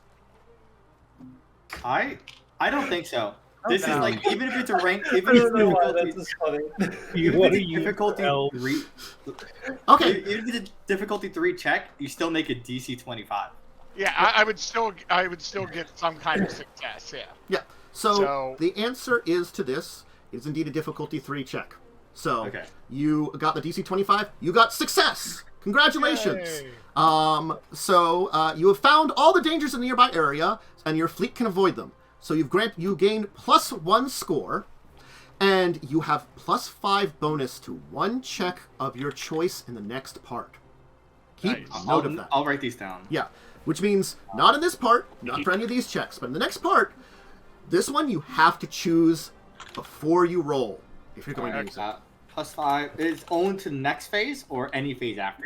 It has to be the next part. So basically, you've earned an advantage in part 2. You gotta make sure to remember to use that. Yeah, I have it written down. We do it before we roll, right? So I guess we'll just choose later. Yes, When the elf, because it's special nature, you can use after. But you currently have a score of 1. Then, congratulations. That's good. Good job, Chester. Take that. Okay, so next up, we have rally the troops. So Okay. So You can I'm gonna do use it! my intimidate. That's the only that's this skill that I have in spades. yep. Okay. So I'm gonna roll. Okay. A 25. Ooh. Not You bad. want to add sea elves to this one, Now. actually? Do you want to see off this one? It's once per part, right? Yes. Yeah. Yeah. I don't, it'd be the only think time- this is the most important one. I do think that this is important, but I don't think this is the most important one. So I think this one's pretty damn important. No, I think this is actually the most important. You do? Oh, you do? I want to have your because This is morale of the troops. morale, yeah. No, I don't necessarily disagree with you. I just don't know But- if you no, would consider, because my guess would be the one that Myste is doing, assessing what they have. Because my concern is that they have something that we're gonna something they're gonna surprise us with. That was my. I will tell you where I ranked things after everything was said and done, but you won't know. Remember, there's 2 max level, 2 mid, and 1 lower. Right. So the reason why is I think intimidation's harder to I agree. To get these troops rallied. Meaning this is going I to be agree. probably a rank 3, right? I think it's right. Meaning- I agree. Meaning if you add the +5 here, you'll hit a Small I think success. using elves here is fine. Right now, I'm hitting a small success. If we're No, you're ranked hitting success right now. No, it's because zero. I have a 25. If it be Yeah. if it's a +5 DC, that would be a 20. Success. It- 20. Right? Yes, if you are currently with this, if you are rank Which 2 would be or small rank 3, it would success. be small success. If you were rank 1, it would be success. Right. So if even you if use it- the elves here, and it's not My rank concern 4. is this might be it's not rank 4. Again, I'm Rank 4 is just going to be normal, nice on right? this one and just tell you at this point it's not rank 4. But, Okay. I guess when I've chosen, I'll let Yeah, you if you- know when I've chosen a rank 4 skill. I won't tell you it, but if there is one that I've chosen, I will let you know before you choose whatever. So it is. he would have a small success. Do we want to? The Sea Elves would bump into a success. yeah, that's what I'm saying. If we do it, it bumps it to success, almost guaranteed. Which is another point. Well, do we want to do that, or do we want to save it for a potential save? Well, the thing is, the problem is we don't know if we need it in the future, so we shouldn't true. feel so obligated to Yeah, no, I know. I Right. always do this. I'm the same. Yeah. I'm this way with everything. Okay, If you're right. we- You're right. If we know we can get a benefit out of using it, I think we should just use it instead of I agree. pearl Yeah, clutching true. and never using it, right? That's why I think. What does Jacub and What was that, Jacob? I said we don't need to hoard stuff. It's not Skyrim. Yes. Momo, your thoughts? You're the I- next 2 going, so. I think it's fine to use it, but I understand not wanting to use it. Well, what's your bonus to your skill that you're planning on using, Momo? My bonus to the skill I'm using is either a 17 or an 18. Okay, so you're around the same roll I was doing. What about you, Jacob? Mine is a 17. So we're literally all the same skill. So Yeah. it's literally a It will wash. matter about rank. I say use it. I would say use it. You rolled an 8. You rolled below average, right? So Yeah, I did. So I say use it. yeah, I think. Yeah, I don't want to be in a situation we don't use it when we could have used it and got a benefit. Right? Yeah. I'd rather us use it than not Yeah. use it. Okay. Okay, so let's use it. All right, so that will Guaranteed. increase you to a 30. You've used the elves for this here. I will let you know Intimidate was a rank 2. Elves So it was used. only +2 to DC. So you will have a success then. And the way that I'm like phrasing it to the troops is like I'm basically telling horror stories of when Harrigan was our captain. So. And I'm just like, you think you guys have it bad because Rosie cusses at you and lashes a couple of you? You have no idea. Yeah. The days and nights we slaved, and I just do that whole rant. So, right now, you know, it would take a lot to break the morale of your troops. You've kind of, like, inspired them in a way of, like, you know, damn, these guys, you know, we're terrible and we're, like, really on a great side. Their morale could be broken, but they're in a pretty good spot. So you get +1 score, and in this one, you can decrease the rank of 1 check in the next part to a minimum of 1. Ooh, nice. Ooh, that is useful. So Very, very useful. that is a useful one. Well, what it would be is, what you choose to use it on a skill. But what if you're confident? Like, let's say like you're using someone and you're like, because you're assigning someone like, and you're like, I don't really know if like this skill is going to be like rank 2, maybe it might even be rank 3 before we use it. Yeah, you'd be like, I want this to now be 1 rank lower, regardless. So it's before. Yeah, so it's before.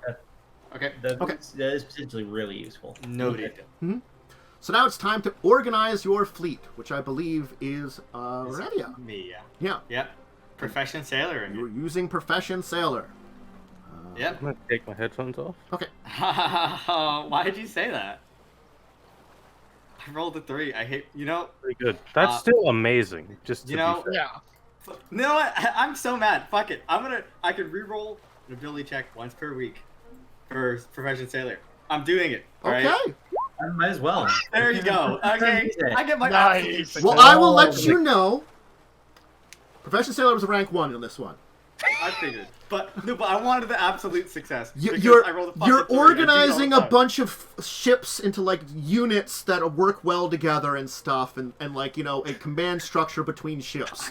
It's I'm Profession the best Sailor. goddamn sailor. You're Yeah. telling me that Fucking world. being good at sailing So is- you have gained an absolute success. Like a well-oiled machine, orders and tactics are handled within minutes to cross your fleet. You have well organized it that, like, when you make an order, everyone knows about it, and you can make tactical decisions that will move across your fleet very effectively. So what you gain now is +2 score for this one, and congratulations, you have by chance discovered one of the critical ones, because you get 2 advantages for doing this one. Oh my god, dude. Hey. That's huge. It was worth it, dude. Anything that was this is the worth it. difference that you will learn. Anyone that is a critical one, if you get absolute success, you get 2 advantages instead of just 1. Alright. So It's worth it, guys. I You will were like, need you know, 2 I want D20s to be rolled. You Should I roll them, I guess? those. You roll those. You earned it. Alright. You I'll earned roll it. one at a time. Yeah. You've rolled an 18? 18. Game +1 score. Ooh, that's Nice. nice. Just don't roll 1, please. And an 11. So for 11 is siege weapons on one of the captured vessels will happen to be enchanted. So we'll worry about that. That once you capture a vessel at the end of the entire battle, you will gain 2d4 magical siege weapons with a random plus from 1 to 3. I'll write down what I got on the table. Yeah, we'll have to randomly determine what siege weapons they are, but you'll have, you know, 2d4 plus That's cool. from 1 actually. to 3. It's actually super cool. Yeah. Yeah. So, there you go. That's some pretty good success you have there. But now we have to read the enemy's movements, try to predict their tactics that they're using when coming into this battle. And for that, I believe you've chosen Jacub to make that roll. Yeah, oh boy, this is gonna be interesting, I guess. Yeah. Our chess master. So you, I believe I in would you. like to use knowledge history. this is highly acceptable. Let me ask, can I use magical steroids? How does your magical steroids work? Well, there's a spell called I use it all the time. It's called Oh, the insight one. Is it bestow insight? heightened awareness.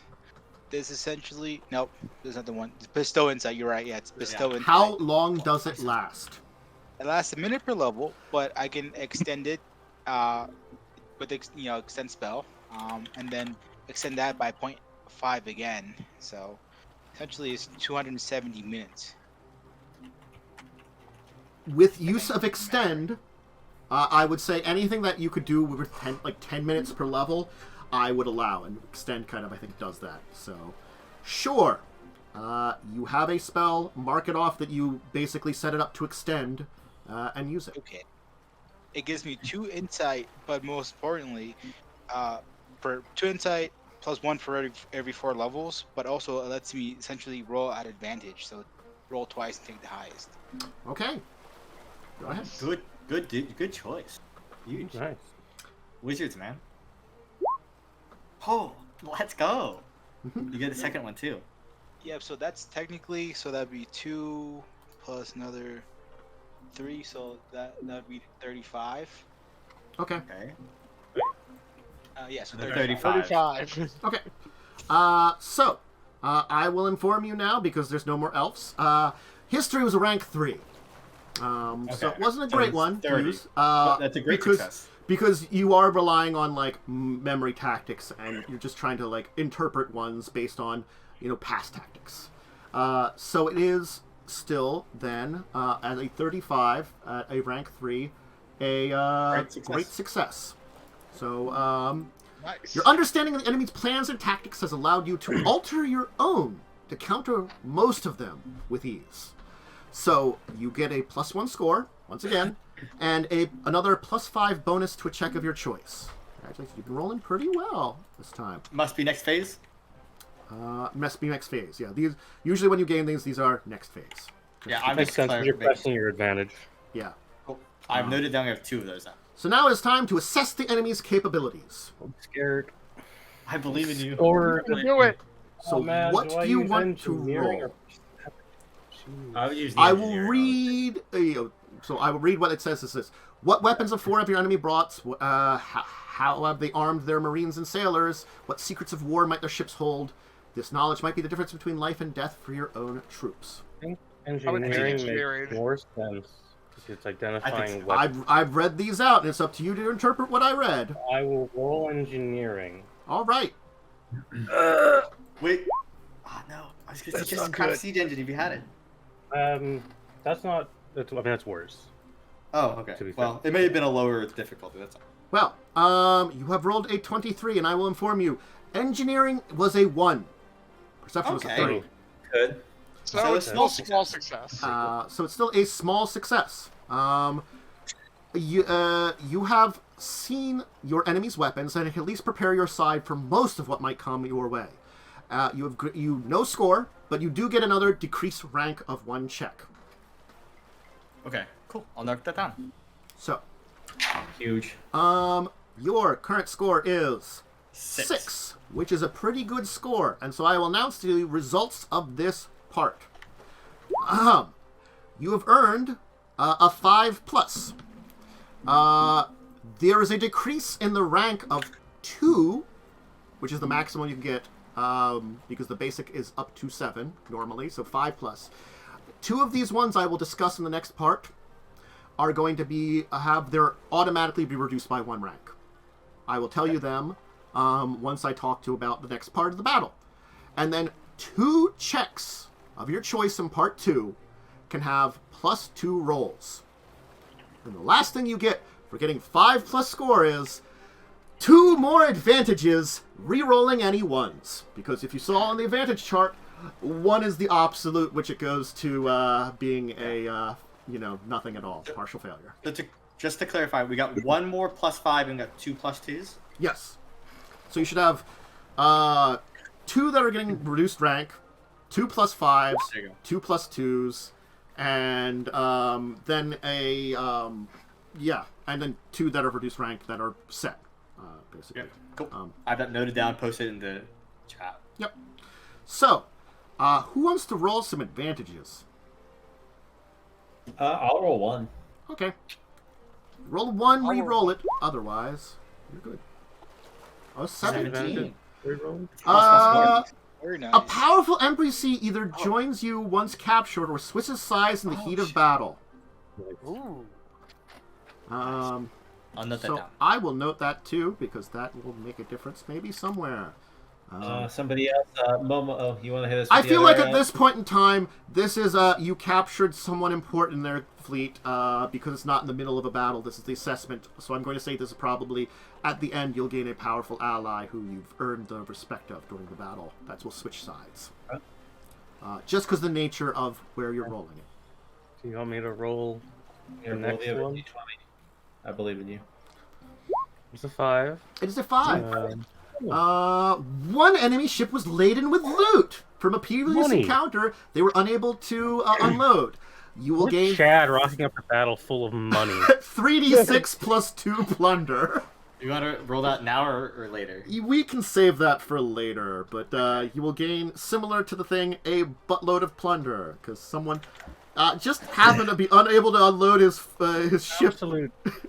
Greg, we told you not to stop. We told you we were going here. Your ship's slow now. You're gonna get caught. This is the loot goblin.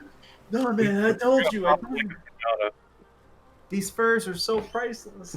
Look, I really like these things. I need to keep them on the ship. Don't worry about it. Warm. We'll be fine. We'll be fine.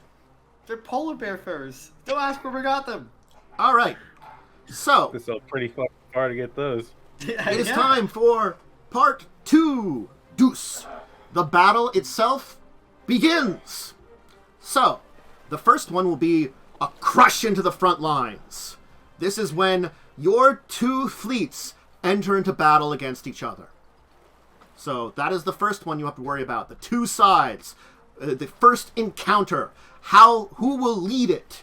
How will it go? The second one is a plan to cut off the leadership. Enemy Marines, through magical means, are boarding your flagships. You have to have someone cut off this assassination plan, counter it, or will you lose some leaders to your own battle? There will be a pinch maneuver. Your enemy's fleet will attempt to, and these are going to be kind of in order, I'm going to say. These tend to be kind of in order, but they do kind of are kept, not actually in order, just to note here. But anyway, they're going to attempt to pinch one of your flanks and basically crush a flank of your ships. Someone has to basically be there to make sure those ships are not pinched and crushed from the ambush. Hey, in the midst of this battle, tactics must be reviewed. So someone is going to have to look over your tactics and perhaps change them to something new that can help turn the tide of battle. And turnabout's fair play. Someone can try to sabotage your enemy. An opening with your own special forces to do some damage to it. Who's going to be in charge of this expedition, and will they be able to make this plan work? So, those are the 5 checks you have. And to inform you from the previous checks, the rank of each check, so determined location was actually a top tier. Rally the Troops was the mid tier. Organize the Fleet top tier. Read the movements mid. Let me just share mid tier, and accessing the capabilities was at least 1, because honestly, you can see the siege weapons. It's just all the secrets are not the most critical thing to know about. So there you go. Just inform you about that. Who wants to do what?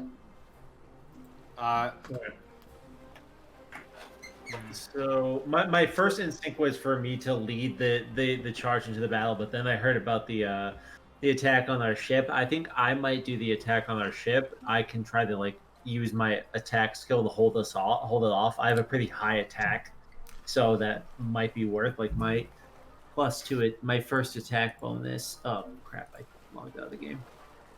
Yeah, I mean, with all your stats alone, it's going to be BAB of 12 plus 7 strength. Yeah, I don't think I can use rage or anything, but I can. I still, even without that stuff, It would just be if you wanted to use an attack, you're straight up melee or straight up ranged.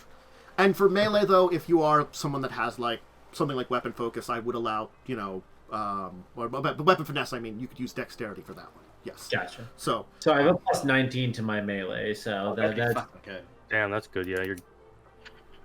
I mean, mine's I'm a So 4. I think that would be a Different top than- tier too. That would be my guess. Is that would be a top tier. Yeah.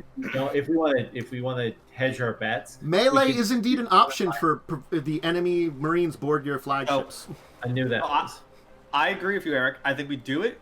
We lower the rank by 1. And we add. Before you lower ranks, I will note the 2 that get lowered ranks from having the score of 5 or plus, because honestly speaking, this is built that it kind of snowballs a little bit if you keep going, are enemy Marines board the flagship and prevent the pinch. Basically, We don't get to choose. no, those No, two those are automatically free. get one Oh, from nice. your previous having a high score. Oh, so we still get the other bonuses? Oh, you can still use the other bonuses, yes. Yeah. So I'm So saying we already have that rank down by 1. We used another rank by 1 just to make sure in case it is a rank 3. No, I don't think so. We No, just had not a plus even. 5 to it. That's fair. We just had a plus 5 to it. I'm fine with that. Cool. Yeah. All right, so that's me. Like most wars, momentum matters, and I've set it up in this. So It Yeah. does. Okay. I like that. So next, let's discuss the pincer one. Is that the sabotage one? Pincer one? No. Pincer, That one I think is Profession Sailor.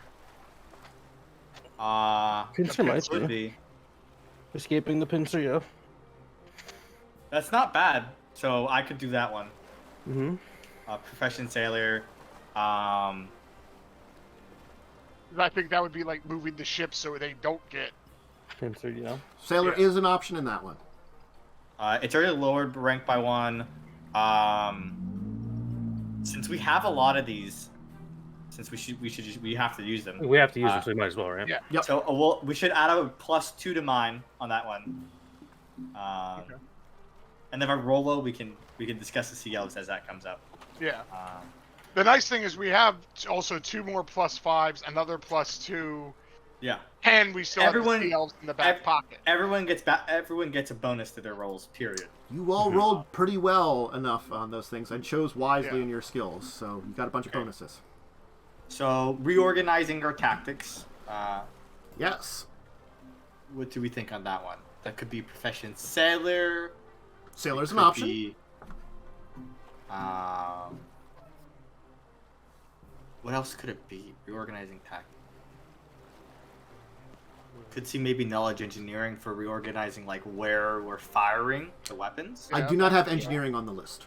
So that would probably But if you make wanted it to argue for it, you could. Again. The way you use siege weapons is knowledge engineering. So I feel like that's like a. Well, the way you can, the other way is a specific profession. Yeah, profession siege engineering. Yep. Yeah. So I think knowledge engineering is a pretty fair one for tactical changes on like where we're firing, on like on that type of level. Anyone else have any ideas for that? Oh. What about like knowledge, nobility? No. No. Knowledge engineering makes sense to me. Yeah, knowledge engineering makes sense. Profession sailor makes sense. Knowledge geography. Maybe even sense motive. I don't know. Oh, maybe. I will tell you, Diplomacy if you could want be inspiring. the Might words be a the tier words 4. I used on here just as you're discussing these, because don't too much interrupt, but the battle continues. It's time to counter the enemy's tactics with a new one of your own. You must prepare a new way of thinking. Those are the words I used. Yeah, I think sense motive I isn't mean, bad. also, yeah, or Sense motive, even, yeah. Sense motive is or on the even, list. yeah, I was gonna say, or even a straight up intelligence check. Straight up intelligence is on the list. Yeah, but that's rough for everyone. Yeah. Straight up intelligence is reduced by 5 DC. Remember. Yeah, Automatically. even then though. Knowledge intelligence, I would have a +6. Sorry, intelligence check, I would have a +6. Good. Yeah, but even with the minus, that's basically we have to consider like a +11, but 11, yeah. that's not very strong. If What's we're everyone's doing- sense motive? Mine is 21. I think I- sense motive is Shit. I think sense Oh, motive I'm would be accounting. good for you to do that. So we hit it with one of the D ranks. Okay. But we don't know if it is higher ranked, but Makes sense. I feel like enough. sense motive might be a +2. So I think we hit it with that. I feel like Momo's sense motive is kind of like your profession sailor, where buffing it up isn't going to really matter. Am I correct to that, Momo? I mean, Mine is not as good as that profession sailing. no, I've 8 more points in mine Yeah. compared. Mine is only 21. Yeah, it's Oh, the I've same done as my one. perception. Oh, Yeah, only I'm like- 21. I'm sorry. Yeah, Yeah, only 21. Look, I'm at 30 profession sailor and 24 the. I'm sorry. I wasn't trying to diminish Yeah. your godly profession sailor. Yeah. Don't you put me in the same category as Momo. I'm nothing like them. I'm nothing like I am the gods. No. So I think sense motive. If we're not that worried, I think we drop it rank by 1 and give it a +2. I'm fine with that. Yeah, that's fine. If we want to do the sense motive. I think that would work the best. What were the other? The other 2. What were the other We have sabotaging the enemy, and you still haven't done the first clash. Jester, what's your stealth like? I actually have a stealth of 15. Oh. Sabotaging the enemy. I don't use stealth much because when I'm what I was attacking, thinking. I don't. Good, yeah. Stealth I is an actually option. Normally am, Stealthing some Marines over, yeah. I remember you mentioning you had stealth, and we could hit that with one of the, instead of hitting Momo's with the D rank, we hit Chester's, I think, because I think stealth will probably be a lower ranking one on What that was the one. other one we're using D-rank on? Was it yours, Erik? Mine. I don't think we need it on mine either. No, I don't think so. Yeah. So I think we could do we the do direct Momo's with and Momo this one. fine.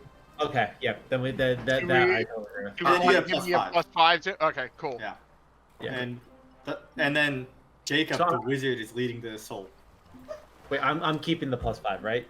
Yes. Or is it, Yeah, yeah, we yeah. have 3 +5s. We have 3 Oh, +5. wait, Yeah. 3 +5s. Okay. then- Yeah. I got I'm this getting last eight time. How many +5. pluses am I getting? You're getting a plus. You're getting a +2, Okay.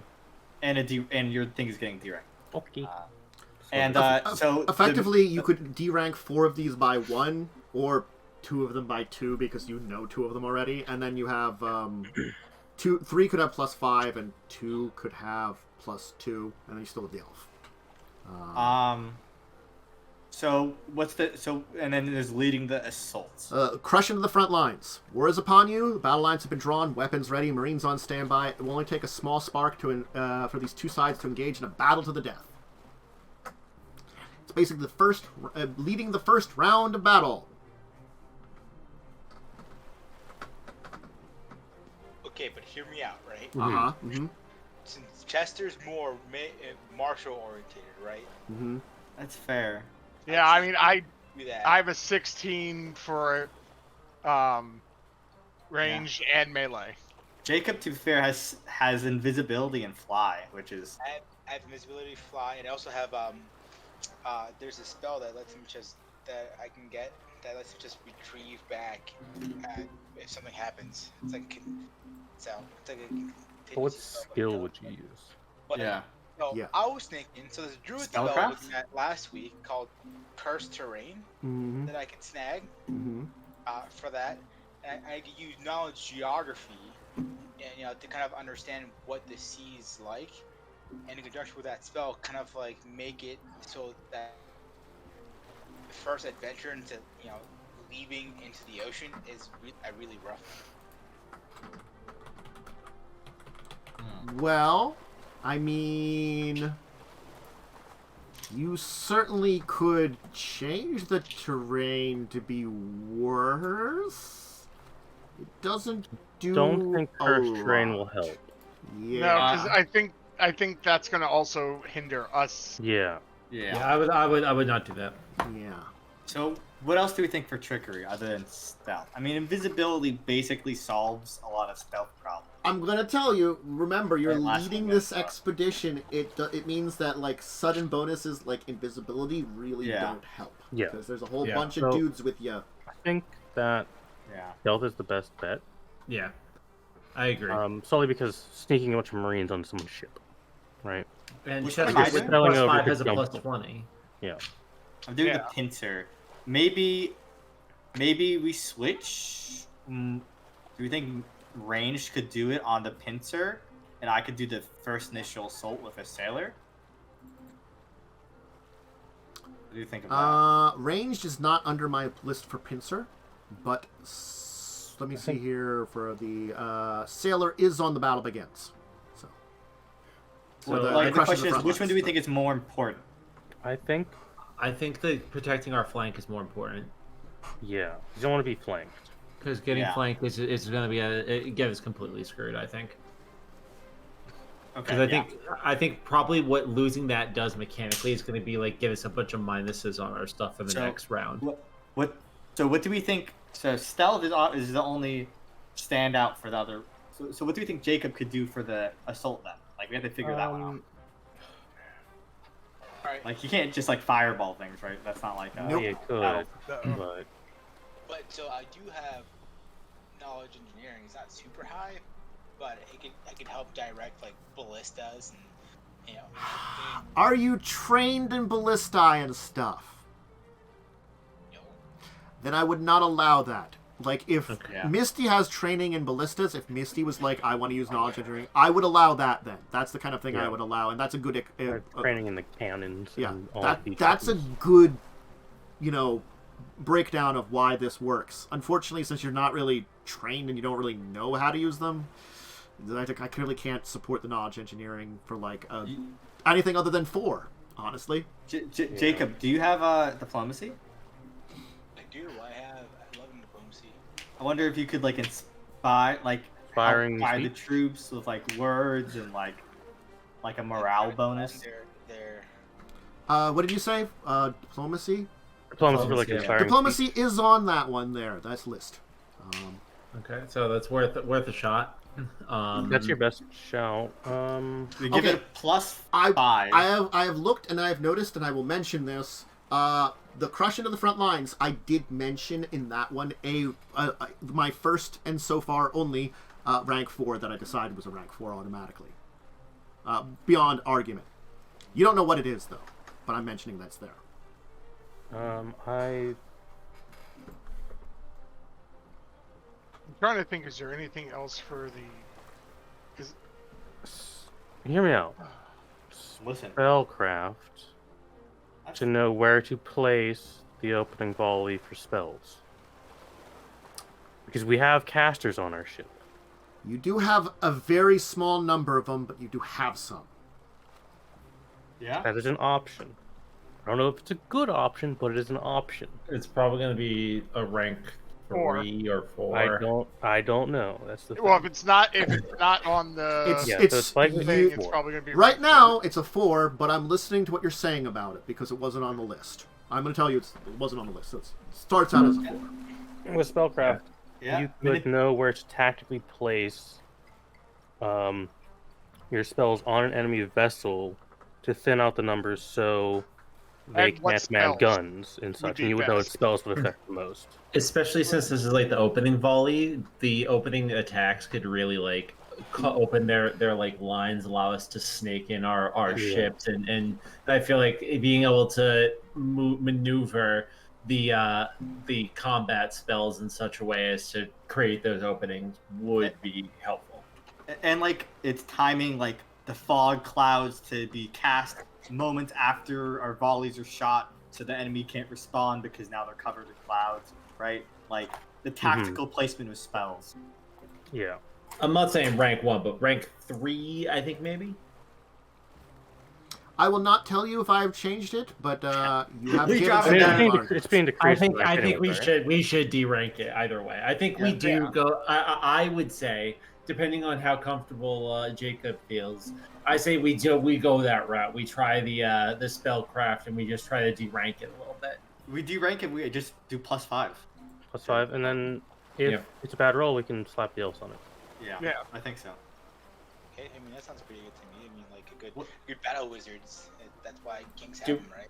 Do we have a double D rank, or is it we just all D rank ones? You currently sounds like you've. I think we use both our D ranks. D ranks are assigned to Jacobs and Myste. Yeah. So Chester's not going to get one. Oh, I don't think now we had Chester. I don't think I need the D rank because I think a stealth is going. Chester gets a +5. But I'm getting a So +5. Chester is Jacub right now, as we have it. Yaalkol's getting a +5. Myste's getting a +2 in the D rank. Chester is getting a +5 in the D rank. No, I'm not going to But then he would be. This would be getting rid of his D rank and giving that instead +5 in the D rank to Jacub, and Chester would just get the +5.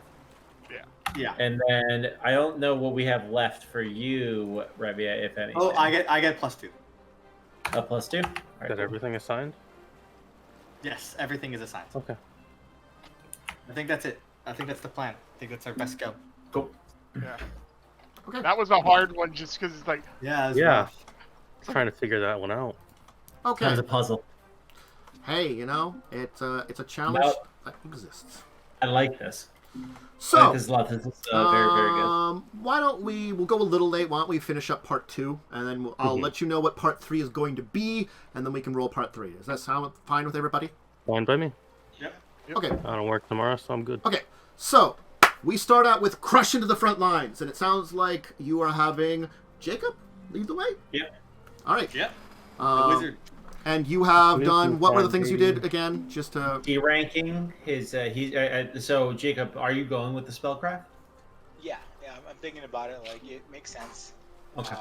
Okay. My head. so D rank then- and +5. Yeah, D rank and +5. So whatever rank you were thinking for the spellcraft, D rank it 1, and then Jacub, you get a +5 to your check. Okay. Please Let's see what we got. make your check, Jacub. Roll that spellcraft. Can I do the same thing I did last time? Do you still have the spell slots open? How many did I use last time? Would you... Well, how many times can you extend a spell? I can do this one. So it was a level 2 spell. So do total of 6 times. Okay, then I believe you could probably do that 4 times then, because you have to extend the spell to be able to do it. You'd use up the spell slots, and you'd have to be using the extend too. Your ability to add it in, which I believe is one of your arcane pool stuff, right? Or whatever it's Yes. called. I can't remember. Yes. Is it arcane pool that Arcus get? Arcane Pool is Arcane's thing, yeah. Yeah, arcane pool. Arcane pool. So, yeah. If you want to use up your arcane pool continually in doing that, that's fine. Remember that at the end of all of this, you're going to be attacking a ship and invading it. So you might want to save some resources. Yeah.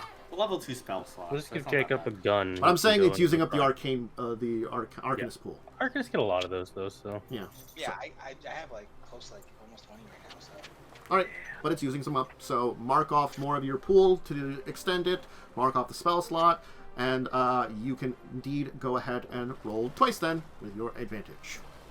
And I believe, I don't know if you'll have the 5 added in, we'll make up just add the 5. I'll add it manually. That's alright. Okay. So, Ooh, nice. Nice. And a 32. So we would be taking the 35 then, and that includes the +5, right? yes. Okay, just want to make sure that you got it in there. You have D-ranked it. Uh, Not include +5. That's +5 on top, so it'd be 40. I'm going to be honest, you made a very good argument for the thing being used, but the problem was, which I tried to instill into you have very few spellcasters. So Where? I did put it at a 4. So you it was a reduced, 3. so reduced it to a 3. And he didn't add the +5 there, he said, so that's a 40. So it's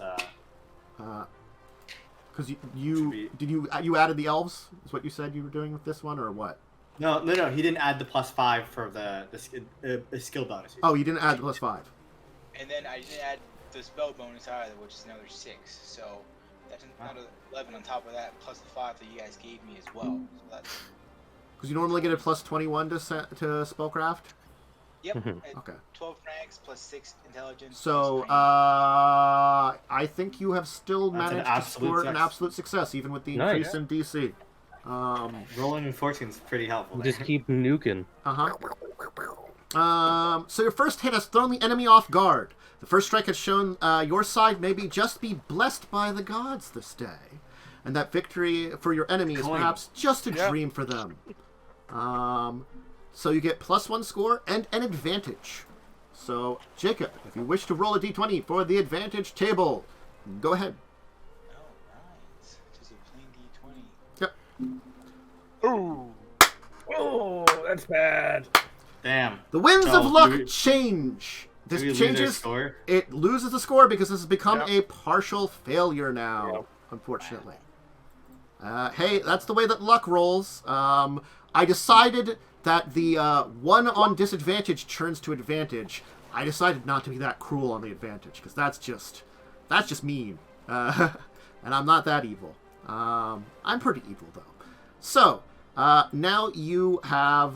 the enemy ships have made a powerful first hit to your ships. Turns out, when you thought that had advantage, left them Wait. open. We can't. Wait, never mind. This is a disadvantage. So you now Yeah. get -1 score and increase the difficulty rank for 1 check of your choice by 1 to a maximum 4. So now you have a choice of 1 check in the next part gets a little bit more difficult. All right. So we increase 1. Mhm. Cool. All right. All right, Damn, that's unlucky. that was Yeah. indeed unlucky, but that's how these things go. Yeah, them's the dice. Them is the dice. Sometimes the luck just turns against you. So the enemy marines are boarding your flagships. Yaalkol! Gonna fend them off?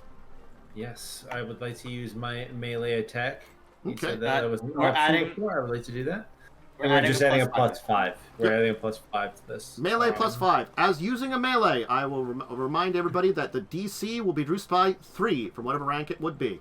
So, I'm not adding the +5 in. Prior. and this is also automatically reducing a rank too, for it really matters. Ooh, that was a nice roll. So that's a 39 in total. 39. That's a pretty good. 39. Guess what? It turns off repelling people. That's a rank 1.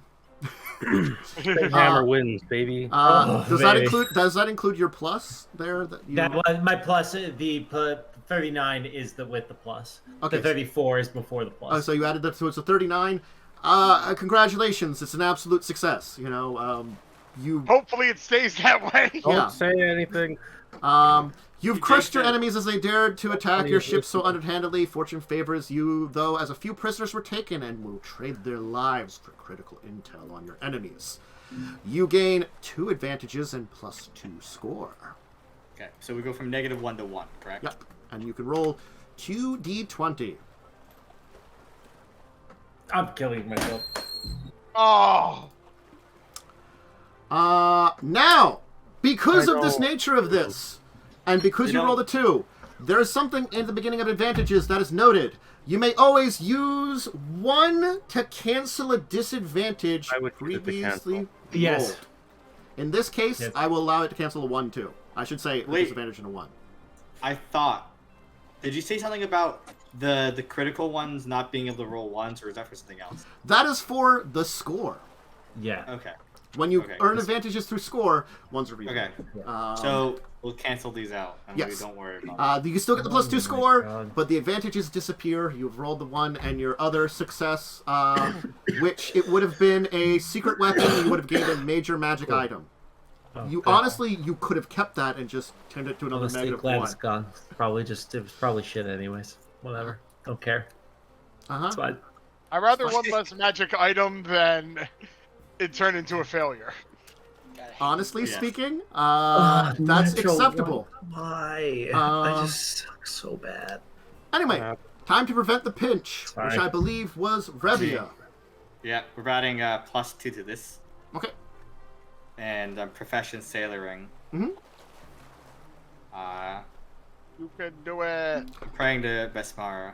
It was automatically reduced to rank from your Ah, previous damn. score. Oh my god. 49. Hi. Sailor in the Great. shackles. Have you used Merfolk Yes. yet? Do you want to use Merfolk? I think you still Nah, have this it. one. Okay, you don't need it. Congratulations, it was a rank 1 anyway. I didn't think I needed 49. It was a rank 1 being reduced to a rank 1, you know? Yeah. I don't want you to get any advantages. So I don't you have want to. countered your enemy's pinch of your flank with a maneuver of your own. Their attempt to cripple you has not only failed, but left them wide open. +2 advantages, +2 score. Alright, Please, no. they're a good Oh, number. 14 That's and pretty, 15. holy shit, that's really good. Okay. So this is an important one to note what they are. You rolled the exact same thing. May I note? Two fleets switch sides. 2 fleets after the battle that aren't completely sunk will gain size, or You can use these retroactively, so keep in mind you have them. You can cancel an ally fleet of your own sinking if you ever get a disadvantage with one of these. Yeah. So, somewhere. So, should a fleet of yours sink because of things happening, you got 2 of these that you can prevent one, or you get some extra fleets that, whether through capturing ships or whatever, you got a bunch of sailing. Yeah. But that'll be at the end. But you've got yourself back up to a score of 3. Congratulations. Yeah. You've countered a little... Not bad. All right, we've recovered, boys. Now it is time to change tactics. I might as well use the elves. Well, we can wait till afterwards. Oh, yeah. You still got you and me. Yeah. You get a +2, and this is D rank. +2 D rank. Sense motive. Yep. Okay. So 43. Okay. Oh, I don't want to roll it. So I will let you know. Originally, sense motive was a 2. You reduced it to a 1. So congratulations, an absolute success once again. These rolls have been going sort of on your side. So changing tactics allows you to change the tide of battle deeply in your side's favor, +1 score and an advantage. 1 advantage? I rolled that 1 now. advantage, yes. I think Missy had the minor one for both of these times. A 9. A major item. Major item. Hell yes. Yep. So a secret weapon was not used, and you managed to capture it. Gain a major magic item. Basically, someone had some kind of powerful item that they were like, shit, we forgot to use this in the battle because, Oh, yeah, it was buried under the fucking 3d6 plus thunder. True. Yeah, it was in the thunder. It could, honestly, that could be why it wasn't used. There was just a dragon here. It has a small horde. Here's a wormling. So, sabotaging the enemy. This is you, Chester. Alright, This is your +5 here. I already have the +5 added in. We'll do UC Elves on you, too. Might as well. Whatever you roll. 36. Pretty good. +5 for 5, CL. so, yeah. Honestly, hey, guess what? 41. You've got some absolute success once more. I'm going to tell you, you'll notice there is a disadvantage of getting absolute success. You get advantages, but no bonuses on the next ones. Well, I'm going to roll them separately. So you get +1 score and 1 advantage from this one. 1 advantage. Okay. Yes. Okay. So A 2. It's not a 1. Yeah. Oh my god. Capture an enemy Capture an fleet. enemy fleet. Yeah. So Intact. so 2 ship fleets will be switching sides. Also can be used to save one, and this is just a capture a fleet. So the switch sides ones means you have enough sailors on them to man them. You will capture some fleets in a fleet that will not have enough sailors on it. Basically, you will have to figure out a way to man them yourselves. That's minimal. Makes sense. But you also get another score, which will put your score up to 5. a 5. Hey, Last time. one below last time, but still pretty good success here, which I will say, you get the maximum result, which 2 things will get a decrease in rank, and you also get the +2 to checks. And once again, you get the 2 advantages with re-rolling 1s. So you get the, you've got 2 difficulty reduces that I will let you know what they are when we do them. We'll be ending for today. And then the 2 +2s. Okay. So really only have the 2 +2s right now for this next one. But I will tell you what these next set of checks and what it is a little bit. After someone rolls the d20s for some advantages, re-roll 1s on these. Can I roll on? Go ahead, you can roll one. Yay. Let's see. Hopefully better than a 2. Jacob, how many did you roll? 2. Jacob, roll the other one. 6. Oh, it's real The good. captain of one of the ships was actually wealthy. Gained 1d4 medium magic items. Yeah. So many people were loaded when they came here. I mean, it makes sense. We are too. Imagine they captured us. Yeah, that's true. you guys are really loaded. Yeah. Jacob, roll us a d20. Do it. Yeah, I Do did. it. It's not showing up, so give me 2 seconds so it Yeah, actually it'll make it. show up one day. One day. Roll. They roll. Hold on, let me The refresh roll. my page real quick. The roll. We get like 30 of them. It's not my fault. I'm waiting in anticipation. One day. Don't do it, because you're gonna be disappointed. I can't contain myself. I might have you re-roll if you get one fleet thing. You've got fleet stuff a lot. We got two. Yeah, at that point, the entire fucking fleet just switches. We just sides. captured Yeah, every we ship. just get every single everyone. person. Everyone just quit the battle halfway through. It's like, man, I don't want to Yeah, die. this is, I- 19. Plus one Gain a score. +1 score. Hey, Which Where's means the like race then? doesn't matter for right now, but will matter for your final score, of course. Yeah, but it adds the final score. So we're at No. 6 and 6. All right, I'll post everything. Okay, We gotta I'm push going to it. tell you what the next part is, and the 5 roles that you will know about are. Though we are going to be ending for today. The next part is called a landing force. There will be a hidden fleet attacking the Isle of Empty Eyes. Will you notice it in time? Then, ground forces are going to attack the Isle. Someone must rally your own troops and return to the Isle in order to prepare it. In the meantime, sending off some forces to help protect your Isle, you got to continue to hold the main lines. Then, while someone is rallying the troops, someone has to hold the fortress. And then, of course, the forces you send to the Isle should probably deal with the fleet that is in the western waters attacking your island. So, effectively, one of you stays behind, maybe 2 of you stay behind because someone has to notice this is happening, this. and 3 of to go. 1 has to rally the troops, 1 has to lead the defense of the fortress, and 1 has to try to use the ships that you're sending over there to take on the fleet that's there. So that's where we're happening now. They're sending an extra fleet you didn't know about that was perhaps some mercenaries hired on to try to take with a bunch of landing forces to take the island behind you and weaken your position. Good thing our fort is decked out on siege weapons. dude, our fort is pretty defensible. Mm-hmm. We have it in there. 10 ballista, 2 on each wall, 4 opposite the gate. A couple of catapults. Two cannons and 2 catapults. But you will. We know what things you have now. You have a few bonuses, and I will let you know that the 2 that are reduced is a hidden fleet. So that check, the first check, basically to detect that, is going to be reduced, and then the main battle continues are reduced. So the 2 checks that are not on the Island of Empty Eyes are going to have the ranks reduced. Because one of them is holding lines that you put yourself in a pretty good position to defend with all your success. Turns out you've set yourself off pretty good. And you will have those 2 reduced and 2 +2s, and of course the merfolk still for this next set of checks.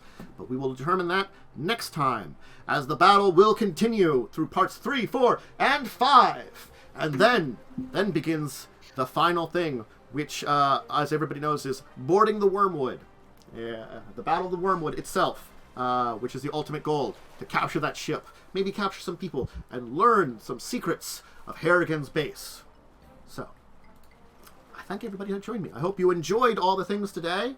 Erik, you want to give any shout-outs? No, I gotta say, I love the mechanics of this session. This was a lot of fun. Did my best. It took a lot of days to set this up. Well, it paid off, buddy. Yeah. Henry. I don't have any shoutouts except for to thank you for having us here and thank everyone for watching your stream. Yeah, cool. Yeah. Momo, anything to... You catch me on discussing tabletop. That's about it. Mm-hmm. All right. So. Nothing to shout out. Been chilling. This is fun. I'm glad it is. And Joe. Can't wait till next week. Yeah. We'll continue this battle and its amazing roles and the dynamic of it. This new threat that's attempting to sneak around you and basically make sure that your home is not evenly defended. Yeah. They might not have the forces for a super invasion, but enough that you didn't want them on there. But you'll try your best to walk into a line of siege weapons. Yeah, the fort is gonna be pretty tough for them to fight, but the town outside they are approaching from the west, which is a little bit more defended for evading. Though is the only thing. They're attempting to cross through the more mountainous areas. Oh, what? They're crazy. I mean, it's a little bit more difficult for the siege weapons to get as if they came from the shore. It'd be a lot easier for them to target. Yeah. Not that it can't be used, but we don't have the cannons over there, which is the rough part. You have to set those up. Yeah, they are attacking from an area that is opposite your entrance, but easier for them to approach. That was their plan. Turns out Harrigan learned a few things about your place when he was there, and let them know. He's a dick. No, that's fair. Anyway, so I'm gonna get going. Tomorrow I will open up a pack of these Forgotten Realms and Magic cards that I've been sitting here and design an adventure on stream. Hope everybody enjoys that. That's the plan for tomorrow. It's kind of like, what cards do we have? Let's design an adventure around it. I've done it before, put it up on YouTube. Gonna do it first on Twitch this time, and eventually end up on YouTube also. So we'll see how that goes. Do some more gaming streams on Friday, discussing tabletop on Saturday. Hope everybody joins for that. And of course, next week, when you join us once again for Buccaneers of Shackled Sea, as the battle of the Island of Empty Eyes upon the waves continues. And until then, farewell, everybody, and goodbye. Bye. Our planet needs us. Goodbye.